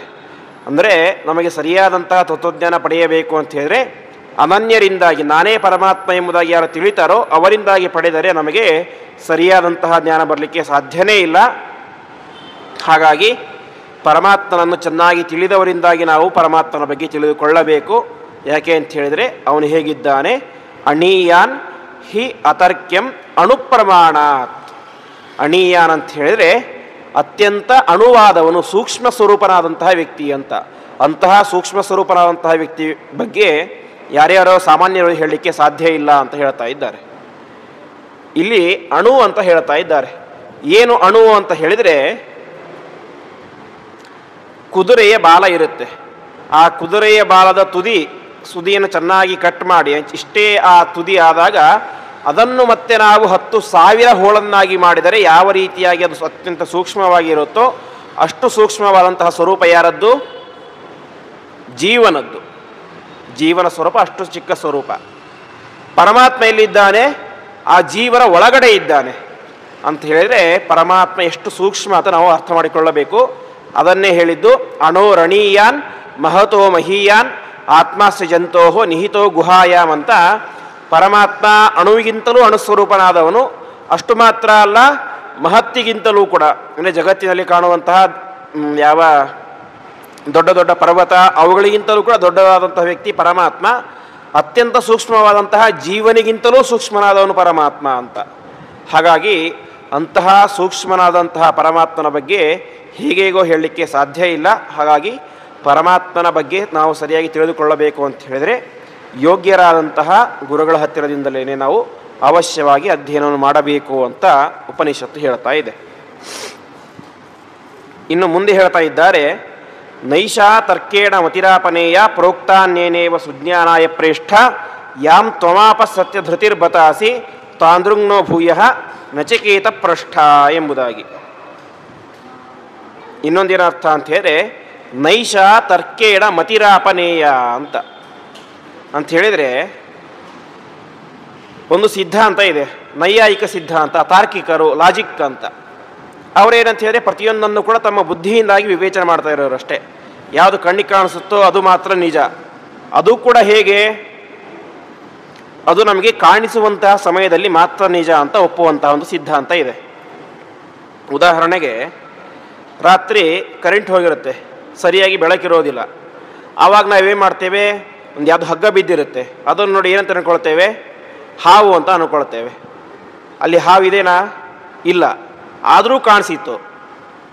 ಅದೇ ಲೈಟ್ ಹಾಕಿದಾಗ ಏನಾಯಿತು? ಕಾಣಿಸಲಿಲ್ಲ. ಮೊದಲು ನೋಡಿದಾಗ ಹಾವು ಕಾಣಿಸಿತು, ಮತ್ತೆ ಹೋಗಿ ನೋಡಿದಾಗ ಹಾವು ಕಾಣಿಸ್ತಿಲ್ಲ. ಹಾಗಾದರೆ ಏನಾಯಿತು? ಇದನ್ನೇ ಅವರು ಹೇಳೋದು ದೃಷ್ಟಿ ಸೃಷ್ಟಿ ಅಂತ. ಅಂದರೆ ನಮಗೆ ಕಾಣುವಾಗ ಮಾತ್ರ ಅದು ಇರುತ್ತೆ, ನಾವು ನೋಡದೇ ಇದ್ದಾಗ ಅದು ಇರೋದಿಲ್ಲ ಅಂತ ಹೇಳಿದರೆ, ಇವತ್ತು ನಾವು ನಮ್ಮ ಒಂದು ರಾತ್ರಿ ಬೆಡ್ರೂಮ್ಗೆ ಹೋಗಿ ಮಲ್ಕೊಳ್ತೇವೆ. ಮಲಗಿಕೊಂಡಾಗ ನಮ್ಮ ಬೆಡ್ರೂಮ್ನಲ್ಲಿ ಒಂದು ಫೋಟೋ ಇರುತ್ತೆ, ಒಂದು ಕನ್ನಡಿ ಇರುತ್ತೆ, ಒಂದು ಗಡಿಯಾರ ಇರುತ್ತೆ, ಒಂದು ಏನೇನೇನೋ ವಸ್ತುಗಳೆಲ್ಲ ಇರ್ತವೆ. ಆ ವಸ್ತುಗಳೆಲ್ಲವೂ ಕೂಡ ನಾವು ರೂಮ್ನೊಳಗೆ ಹೋಗಿ ಎಂಟ್ರಿ ಆಗಿ ಲೈಟ್ ಹಾಕಿದ ತಕ್ಷಣ ಏನಾಗುತ್ತೆ, ಅದು ನಮ್ಮ ಕಣ್ಣಿನಿಂದಾಗಿ ಸೃಷ್ಟಿಯಾಗುತ್ತೆ. ನಾವು ವಾಪಸ್ ಹೋದ ತಕ್ಷಣ ಮಾಯಾಗಿ ಬಿಡುತ್ತೆ. ಹೀಗೆ ಆ ದೃಷ್ಟಿ ಸೃಷ್ಟಿ ಅಂತ ಹೇಳ್ತಾರೆ. ಅಂದರೆ ಕಣ್ಣಿಗೆ ಕಾಣಿಸುವುದು ಆ ಕಣ್ಣಿಗೆ ಕಾಣಿಸುವಂತಹ ಸಮಯದಲ್ಲಿ ಮಾತ್ರ ಸತ್ಯ, ಕಾಣಿಸದೇ ಹೋದಾಗ ನಾವು ನೋಡದೇ ಇದ್ದಾಗ ಅದೇನಾಗುತ್ತೆ, ಅದು ಇರೋದೇ ಇಲ್ಲ ಎಂಬುದಾಗಿ ಹೇಳ್ತಾರೆ. ಇನ್ನು ಕೆಲವೊಬ್ಬರು ಹೇಳ್ತಾರೆ ಅದೆಲ್ಲವೂ ಕೂಡ ಕಾಣುವಂಥದ್ದೆಲ್ಲವೂ ಕೂಡ ಮಾಯೆ ಅಂತ. ಅಂದರೆ ಅದ್ಯಾವುದು ನಿಜವಾಗಿ ಸತ್ಯವಾಗಿಯೋ ಅದ್ಯಾವುದು ಇಲ್ಲ, ಇದ್ದ ಹಾಗೆ ಕಾಣಿಸುತ್ತೆ ಅಷ್ಟೇ. ಇದ್ದ ಹಾಗೆ ಕಾಣಿಸುವಂತಹ ವಸ್ತು ನಮಗೆ ಯಾವಾಗ ಇದರಿಂದಾಗಿ ಮೋಕ್ಷ ಸಿಗುತ್ತೆ ಅಂತ ಹೇಳಿದ್ರೆ ಪರಮಾತ್ಮನ ಬಗ್ಗೆ ತಿಳಿದಾಗ ನಮಗೆ ಅದರಿಂದಾಗಿ ಮೋಕ್ಷ ಆಗುತ್ತೆ ಅಂತ ಹೇಳ್ತಾರೆ. ಹಾಗಾದರೆ ಪರಮಾತ್ಮ ಹೇಗಿದ್ದಾರೆ ಅಂತ ಹೇಳಿದ್ರೆ ಅವನು ಮತ್ತೆ ನಿರ್ಗುಣ ನಿರಾಕಾರ ಅಂತ. ಅವನಲ್ಲಿ ಯಾವ ಗುಣಗಳು ಇಲ್ಲ, ಆಕಾರ ಇಲ್ಲ, ಜ್ಞಾನ ಇಲ್ಲ, ಯಾವುದೂ ಇಲ್ಲ ಅಂತ. ಹೀಗೆ ವಿಚಿತ್ರವಾಗಿ ತಮ್ಮ ತಲೆಗೆ ಬಂದ ರೀತಿಯಾಗಿ ಎಲ್ಲವನ್ನು ಕೂಡ ಹೇಳ್ತಾ ಹೋಗ್ತಾರೆ. ಜಗತ್ಯಾವುದು ಕೂಡ ಯಾವುದು ಸುಳ್ಳು, ಅದು ಸತ್ಯ ಅಲ್ಲ, ಕಣ್ಣಿಗೆ ಕಂಡಾಗ ಮಾತ್ರ ಸೃಷ್ಟಿಯಾಗುತ್ತೆ. ಹೀಗೆ ಅನೇಕ ವಿಧವಾದಂತಹ ಸಿದ್ಧಾಂತಗಳು, ಅವೈದಿಕ ಸಿದ್ಧಾಂತಗಳು ನಮ್ಮ ಭಾರತ ದೇಶದಲ್ಲಿ ಆಗಿ ಹೋಗಿವೆ. ಅದಕ್ಕೆ ಯಮಧರ್ಮರಾಜ ಹೇಳ್ತಾ ಇದ್ದಾನೆ, ನೈಷಾ ತರ್ಕೇಣ ಮತಿರಾಪನೇಯ. ತರ್ಕದಿಂದಾಗಿ ಪರಮಾತ್ಮನ ಬಗ್ಗೆ ಸರಿಯಾಗಿ ಅಂತಹ ಜ್ಞಾನ ಬರಲಿಕ್ಕೆ ಸಾಧ್ಯ ಇಲ್ಲ ಅಂತ ಹೇಳ್ತಾರೆ. ಅವ್ರು ಇನ್ನೊಂದು ಲಾಜಿಕ್ ಹೇಳ್ತಾರೆ, ನೀವೇನು ಹೇಳ್ತೀರಿ ಪರಮಾತ್ಮನನ್ನು ಸುಖ ಸ್ವರೂಪಿ ಅಂತ. ಅಂದರೆ ಅವನಿಗೆ ಸದಾಕಾಲ ಪರಮಾತ್ಮ ಸುಖವಾಗಿಯೇ ಇರ್ತಾನೆ ಅಂತ. ಸುಖ ಅಂದರೆ ಏನು ಅಂತ, ದುಃಖಾಭಾವವೇ ಸುಖ ಅಂತ. ಅಂದರೆ ದುಃಖ ಇಲ್ಲದೆ ಇರೋದು ಏನಂತ ಅರ್ಥ, ಸುಖ ಅಂತ. ನೀವೇನು ಹೇಳ್ತಾ ಇದ್ದೀರಿ, ಪರಮಾತ್ಮನಿಗೆ ಸುಖ ಅಂತ ಹೇಳ್ತಾ ಇದ್ದೀರಿ. ಅಂದರೆ ಪರಮಾತ್ಮ ಏನಾಯಿತು, ಅವನಿಗೆ ಮೊದಲು ದುಃಖ ಇತ್ತು, ಈಗ ದುಃಖ ಇಲ್ಲ, ಹಾಗಾಗಿ ಸುಖ ಆಗ್ತಾ ಇದೆ ಅಂತ. ಉದಾಹರಣೆಗೆ ನಾವೇನು ಹೇಳ್ತೇವೆ, ಮಲಗಿಕೊಂಡು ಹೇಳ್ತೇವೆ, ಎದ್ದಾಗ ಏನಿಸುತ್ತೆ ನಮಗೆ ಸುಖ ಆಯಿತು ಅಂತ. ಅಂದರೆ ಇಲ್ಲಿಯ ತನಕ ಸುಖ ಇದ್ದಿಲ್ಲ, ಇವಾಗ ನಮಗೆ ಸುಖ ಆಗ್ತಾ ಇದೆ, ಆನಂದ ಆಗ್ತಾ ಇದೆ ಅಂತ. ಹಾಗೆ ಪರಮಾತ್ಮನನ್ನು ನೀವು ಸುಖ ಸ್ವರೂಪಿ ಅಂತ ಹೇಳ್ತಾ ಇದ್ದೀರಿ ಅಂಥೇಳಿ ದುಃಖವನ್ನು ನೀವು ಒಪ್ಪಲೇಬೇಕು ಅಂತ. ಯಾಕೆ ಅಂತ ಹೇಳಿದ್ರೆ ಸುಖ ಬರೋದು ಯಾವಾಗ ಅಂತ ಹೇಳಿದ್ರೆ ದುಃಖ ಬಂದು ಹೋದ ಮೇಲೆ ನಮಗೇನು ಬರುತ್ತೆ, ಸುಖ ಬರುತ್ತೆ. ಹಾಗಾಗಿ ನೀವು ಪರಮಾತ್ಮನ ಸುಖ ಸ್ವರೂಪಿ ಅಂತ ಹೇಳ್ತೀರಿ ಅಂತ ಹೇಳಿದ್ರೆ ಪರಮಾತ್ಮ ಏನಾಗಿರಬೇಕು, ಮೊದಲು ದುಃಖ ಇರಲೇಬೇಕು. ಹಾಗಾಗಿ ಪರಮಾತ್ಮ ಏನಾಗ್ತಾನೆ, ದುಃಖಿ ಆಗ್ತಾನೆ. ಹೀಗೆ ಲಾಜಿಕ್ನಿಂದಾಗಿ ಪರಮಾತ್ಮನ ಬಗ್ಗೆ ಏನೇನೋ ಹೇಳ್ತಾ ಹೋಗ್ತಾರೆ. ಅದಕ್ಕೆ ನೈಷಾ ತರ್ಕೇಣ ಮತಿ ಆಪನೇಯ ಅಂತ. ತರ್ಕದಿಂದಾಗಿ ಪರಮಾತ್ಮನ ಬಗ್ಗೆ ಸರಿಯಾದಂತಹ ಜ್ಞಾನ ಬರಲಿಕ್ಕೆ ಸರ್ವಥಾ ಸಾಧ್ಯ ಇಲ್ಲ. ಪರಮಾತ್ಮನ ಬಗ್ಗೆ ಸರಿಯಾದಂತಹ ಜ್ಞಾನ ಬರಬೇಕು ಅಂತ ಹೇಳಿದ್ರೆ ಯಾರಿಂದ ಬರಲಿಕ್ಕೆ ಸಾಧ್ಯ, ಪ್ರೋಕ್ತ ಅನ್ಯೇನೇವ ಸುಜ್ಞಾನಾಯ ಪ್ರೇಷ್ಠ. ಅನ್ಯೇನ ಅಂತ ಹೇಳಿ ಹಿಂದೆ ಅನನ್ಯ ಹೇಳಿದರೆ ಸರಿಯಾಗಿ ಬರಲಿಕ್ಕೆ ಸಾಧ್ಯ ಇಲ್ಲ ಅಂತ ಹೇಳಿದರು. ಅಲ್ಲಿ ಅನನ್ಯ ಅಂದರೆ ಯಾರು, ಪರಮಾತ್ಮ ನಾನು ಒಂದೇ ಅಂತ ತಿಳಿದುಕೊಂಡವನು.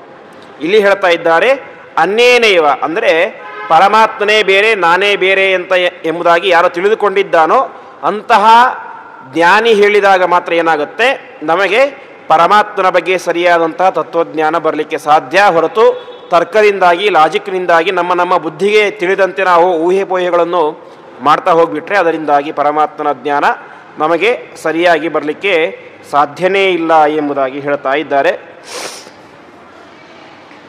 ಇದನ್ನೇ ಬ್ರಹ್ಮವೈವರ್ತ ಪುರಾಣದಲ್ಲಿ ಒಂದು ಮಾತು ಬರುತ್ತೆ. ಜೀವಾನಾಂ ಚೈವ ವಿಷ್ಣೋಶ್ಚ ಯೋನ ವೇತ್ತಿ ಭಿದಾಂ ಪುಮಾನ್ ತದನುವ್ರತಾಶ್ಚ ಏಕೇಚಿತ್ ತೇಷಾಂ ಜ್ಞಾನಂ ನ ಜಾಯತೆ ಅಂತ.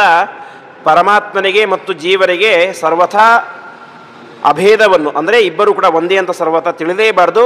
ತಿಳಿದು ಬಿಟ್ಟರೆ ತದನುವ್ರತಾಶ್ಚ ಏಕೇಚಿತ್ ತೇಷಾಂ ಜ್ಞಾನಂ ನ ಜಾಯತೆ ಅಂತ ಅವರಿಗೆ ಸರಿಯಾದಂತಹ ತತ್ವಜ್ಞಾನ ಬರಲಿಕ್ಕೆ ಸಾಧ್ಯ ಇಲ್ಲ. ಹಾಗಾಗಿ ಪರಮಾತ್ಮನೇ ಬೇರೆ, ನಾವೇ ಬೇರೆ. ಅವನು ಸರ್ವ ಸಮರ್ಥ, ಸರ್ವಗುಣ ಪರಿಪೂರ್ಣ, ಸರ್ವಜ್ಞ, ಎಲ್ಲರಿಗಿಂತ ಮೇಲೆ ಇರುವಂತಹ ವ್ಯಕ್ತಿ.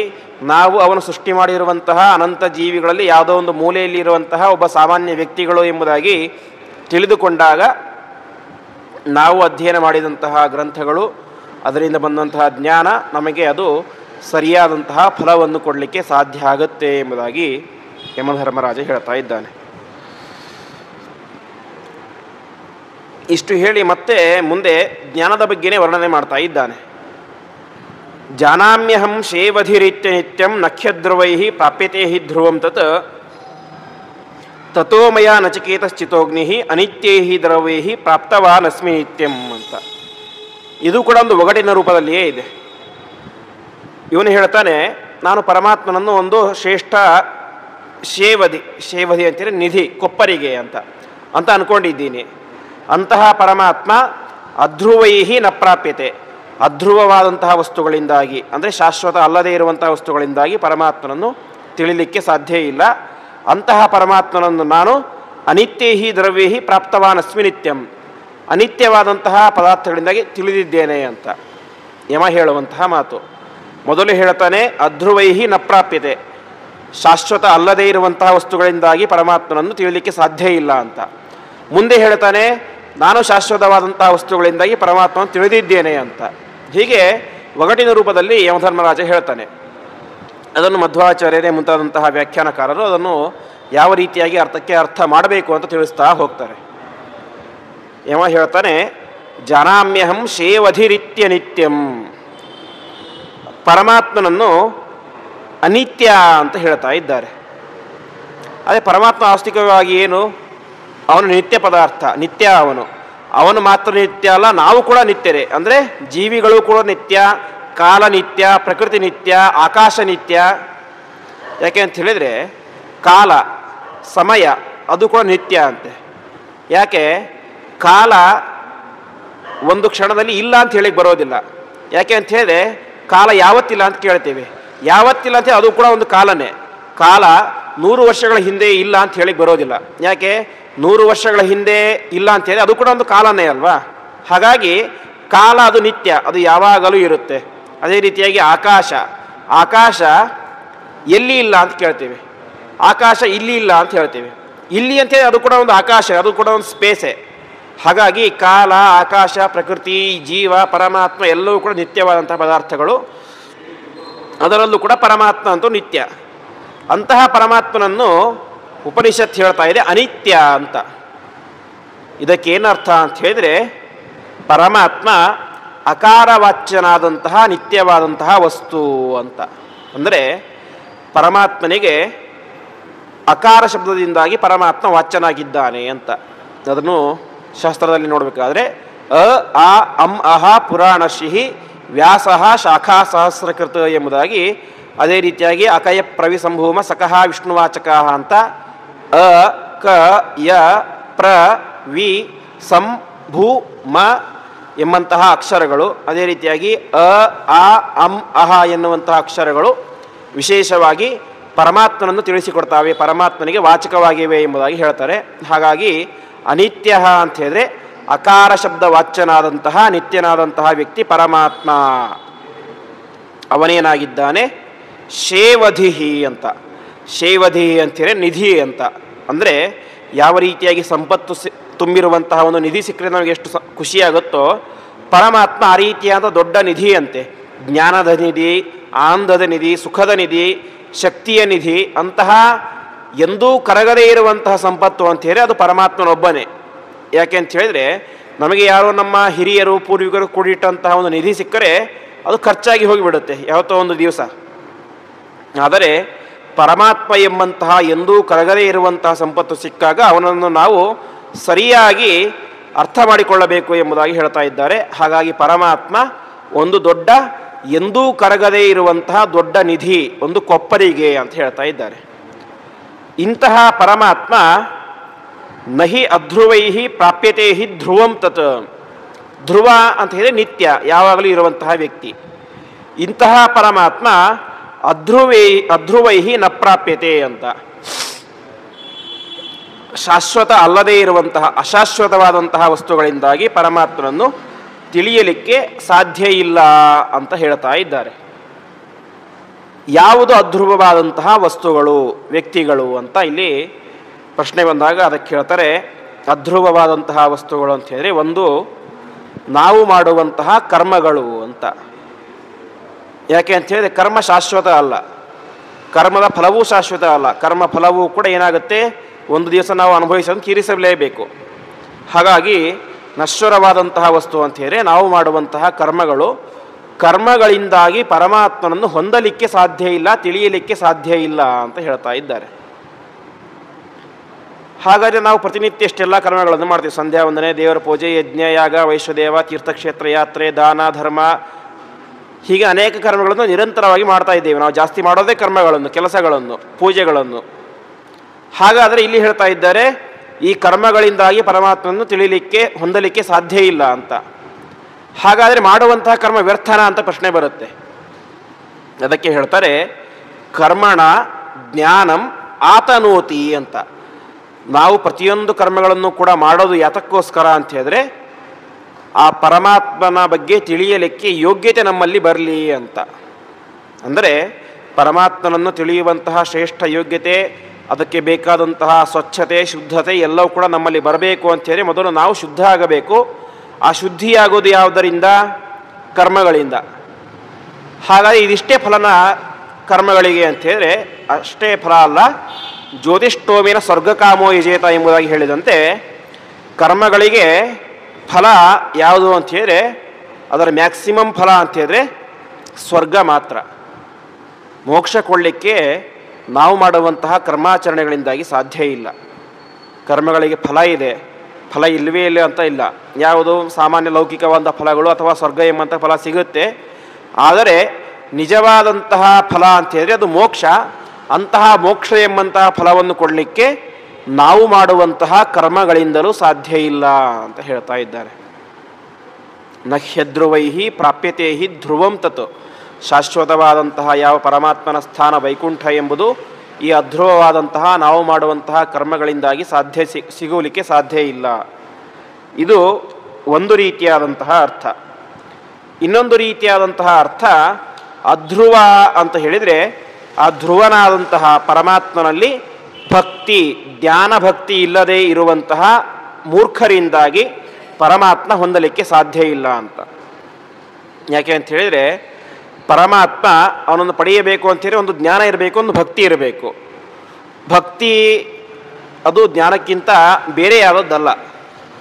ಯಾಕೆಂದರೆ ಮಧ್ವಾಚಾರ್ಯರು ತಾತ್ಪರ್ಯ ನಿರ್ಣಯದಲ್ಲಿ ಹೇಳ್ತಾರೆ, ಯಾವುದು ನಿಜವಾದಂಥ ಭಕ್ತಿ ಅಂತ ಹೇಳಿದ್ರೆ ಮಾಹಾತ್ಮ್ಯ ಜ್ಞಾನಪೂರ್ವಸ್ತು ಸುದೃಢ ಸರ್ವತೋಧಿಕ ಸ್ನೇಹ ಭಕ್ತಿ ರೀತಿ ಪ್ರೋಕ್ತ ತಯಾ ಮುಕ್ತಿ ನಚಾನ್ಯಥ ಅಂತ. ಭಕ್ತಿಯಿಂದಲೇ ಮೋಕ್ಷ. ಭಕ್ತಿ ಅಂದರೆ ಏನು? ಮಾಹಾತ್ಮ್ಯ ಜ್ಞಾನಪೂರ್ವಸ್ತು ಅಂದರೆ ನಾವು ನಮ್ಮನ್ನ ಹೆಂಡತಿ ಮಕ್ಕಳಲ್ಲಿ ಏನು ಮಾಡ್ತೇವೆ?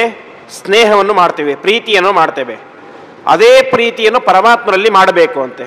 ಆದರೆ ಯಾವ ರೀತಿಯಾಗಿ ಮಾಡಬೇಕು ಅಂದರೆ ಮಾಹಾತ್ಮ್ಯ ಜ್ಞಾನಪೂರ್ವಸ್ತು ಅಂತ. ಅಂದರೆ ಪರಮಾತ್ಮ ಮಹಾತ್ಮ, ಸರ್ವೋತ್ತಮ, ಸರ್ವಶಕ್ತ, ಸಕಲ ಗುಣ ಪರಿಪೂರ್ಣ ಎಂಬುದಾಗಿ ಪರಮಾತ್ಮನ ಮಾಹಾತ್ಮ್ಯವನ್ನು ಅನೇಕ ಶಾಸ್ತ್ರಗ್ರಂಥಗಳ ಮೂಲಕ ಅಧ್ಯಯನ ಮಾಡಿ ತಿಳಿದುಕೊಂಡು ಅವನಲ್ಲಿ ನಾವೇನು ಮಾಡಬೇಕು? ಪ್ರೀತಿಯನ್ನು, ಸ್ನೇಹವನ್ನು ಮಾಡಬೇಕು. ಆ ಸ್ನೇಹ ಹೇಗಿರಬೇಕು ಅಂತ ಹೇಳಿ ಸುದೃಢ ಅಂತ, ಗಟ್ಟಿಯಾಗಿ ಇರಬೇಕು ಅಂತೆ. ಇವತ್ತು ಮಾಡ್ತೇವೆ ನಾಳೆ ಮಾಡೋದಿಲ್ಲ, ನಾಡಿದ್ದು ಮಾಡ್ತೇವೆ ಆಚೆ ನಾಡಿದ್ದು ಮಾಡೋದಿಲ್ಲ ಅಂತ ಯಾವುದೋ ಕೆಲವು ಹೊತ್ತುಗಳಲ್ಲಿ, ತಾಸುಗಳಲ್ಲಿ, ದಿವಸಗಳಲ್ಲಿ ಮಾಡುವಂತಹ ಭಕ್ತಿಯಾಗಿರಬಾರ್ದು. ಗಟ್ಟಿಯಾಗಿ ಯಾವತ್ತೂ ಕೂಡ ಆಚೆ ಈಚೆ ಅಲುಗಾಡದೇ ಇರುವಂತಹ ಭಕ್ತಿಯಾಗಿರಬೇಕು, ಪ್ರೀತಿಯಾಗಿರಬೇಕು. ಮತ್ತು ಸರ್ವತೋ ಅಧಿಕ ಅಂತ ಅಂದರೆ ನಾವು ನಮ್ಮ ಹೆಂಡತಿ ಮಕ್ಕಳಲ್ಲಿ ಮಾಡುವಂತಹ ಪ್ರೀತಿಗಿಂತ ಹೆಚ್ಚಿನ ಪ್ರೀತಿ, ಇದು ಒಂದು ಅರ್ಥ. ಇನ್ನೊಂದು ಅರ್ಥ, ಉಳಿದ ದೇವತೆಗಳಲ್ಲಿ ಮಾಡುವಂತಹ ಪ್ರೀತಿಗಿಂತಲೂ ಕೂಡ ಹೆಚ್ಚಿನ ಪ್ರೀತಿಯನ್ನು ಪರಮಾತ್ಮನಲ್ಲಿ ಮಾಡಬೇಕು ಅಂತ. ಯಾಕೆ ಅಂತ ಹೇಳಿದರೆ ಪರಮಾತ್ಮ ಎಲ್ಲರಿಗಿಂತಲೂ ಕೂಡ ಸರ್ವೋತ್ತಮನಾದಂತಹ ವ್ಯಕ್ತಿ, ಉತ್ಕೃಷ್ಟನಾದಂತಹ ವ್ಯಕ್ತಿ. ಅಂತಹ ಉತ್ಕೃಷ್ಟನಾದಂತಹ ವ್ಯಕ್ತಿಯಲ್ಲಿ ನಾವೇನು ಮಾಡಬೇಕು? ಉತ್ಕೃಷ್ಟವಾದಂತಹ ಭಕ್ತಿಯನ್ನೇ ಮಾಡಬೇಕು. ಆ ರೀತಿಯಾದ ಭಕ್ತಿಯಿಂದ ಏನಾಗುತ್ತೆ? ತಯಾ ಮುಕ್ತಿ, ಭಕ್ತಿಯಿಂದಲೇ ಮುಕ್ತಿ ಎಂಬುದಾಗಿ ಹೇಳ್ತಾ ಇದ್ದಾರೆ. ಭಕ್ತಿ ಜ್ಞಾನಗಳಿಂದಾಗಿಯೇ ಮುಕ್ತಿ. ಈ ರೀತಿಯಾದಂತಹ ಭಕ್ತಿ ಜ್ಞಾನಗಳು ಯಾರಲ್ಲಿ ಇರುವುದಿಲ್ವೋ ಅವರಿಂದಾಗಿ ಏನಾಗೋದಿಲ್ಲ? ನ ಪ್ರಾಪ್ಯತೆ ಹಿ ಧ್ರುವಂ ತತ್, ಪರಮಾತ್ಮ ಅವನ ಸ್ಥಾನ ಎಂಬುದು ಹೊಂದಲಿಕ್ಕೆ ಸಾಧ್ಯ ಇಲ್ಲ. ಅದಕ್ಕೋಸ್ಕರ ನಚಿಕೇತ ನಾನೇ ಮಾಡಿದೆ, ತಥೋಮಯ ನಚಿಕೇತ ಸ್ಥಿತೋಗ್ನಿ. ಅಂದರೆ ಯಮಧರ್ಮರಾಜನು ಕೂಡ ನಾಚಿಕೇತಾಗ್ನಿಯಲ್ಲಿ ಹೋಮ ಮಾಡಿದ್ದ ಅಂತೆ. ಅಂದರೆ ಇವತ್ತು ಅದಕ್ಕೆ ನಾಚಿಕೇತಾಗ್ನಿ ಅಂತ ಹೆಸರಿದೆ. ಯಮದೇವರು ಹೋಮ ಮಾಡೋಕೆ ಅದು ಕೇವಲ ಒಂದು ಅಗ್ನಿ ಮಾತ್ರ. ಯಾಕೆಂದರೆ ನಚಿಕೇತಾಗ್ನಿ ಅಂತ ಅದಕ್ಕೆ ಹೊರ ಕೊಟ್ಟಿದ್ದೇನೆ ಯಾರು? ಯಮಧರ್ಮರಾಜ. ಯಮಧರ್ಮರಾಜ ಹೇಳ್ತಾ ಇದ್ದಾನೆ, ನಾನು ಕೂಡ 3 ಬಾರಿ ಆ ಅಗ್ನಿಯಲ್ಲಿ ಹೋಮವನ್ನು ಮಾಡಿದ್ದೇನೆ. ಹೋಮವನ್ನು ಮಾಡಿ ಅನಿತ್ಯೈಹಿ ದ್ರವ್ಯೈಹಿ ಪ್ರಾಪ್ತವಾನ್ ಅಸ್ಮಿ ನಿತ್ಯಂ ಅಂತ. ಅನಿತ್ಯವಾದಂತಹ ಪದಾರ್ಥಗಳಿಂದಾಗಿ ಪರಮಾತ್ಮನನ್ನು, ನಿತ್ಯವಾದಂತಹ ಪರಮಾತ್ಮನನ್ನು ಪಡೆದಿದ್ದೇನೆ ಅಂತ ಹೇಳ್ತಾ ಇದ್ದಾರೆ. ಇಲ್ಲಿ ಅನಿತ್ಯವಾದಂತಹ ಪದಾರ್ಥಗಳು ಎನ್ನುವಂತಹ ಶಬ್ದಕ್ಕೆ ಅರ್ಥ ಏನು ಅಂತ ಹೇಳಿದರೆ, ನಿತ್ಯವಾದಂತಹ ಪರಮಾತ್ಮನನ್ನು, ಅಕಾರವಾಚ್ಯನಾದಂತಹ ನಿತ್ಯನಾದಂತಹ ಪರಮಾತ್ಮನನ್ನು ತಿಳಿಸುವಂತಹ ಜ್ಞಾನ, ಭಕ್ತಿ, ವೈರಾಗ್ಯಗಳಿಂದಾಗಿ ನಾನೇ ಮಾಡಿದ್ದೇನೆ. ಪ್ರಾಪ್ತವಾನ್ ಅಸ್ಮಿ ನಿತ್ಯಂ ಅಂತ, ನಿತ್ಯನಾದಂತಹ ಪರಮಾತ್ಮನನ್ನು ತಿಳಿದಿದ್ದೇನೆ ಎಂಬುದಾಗಿ ಹೇಳ್ತಾ ಇದ್ದಾರೆ.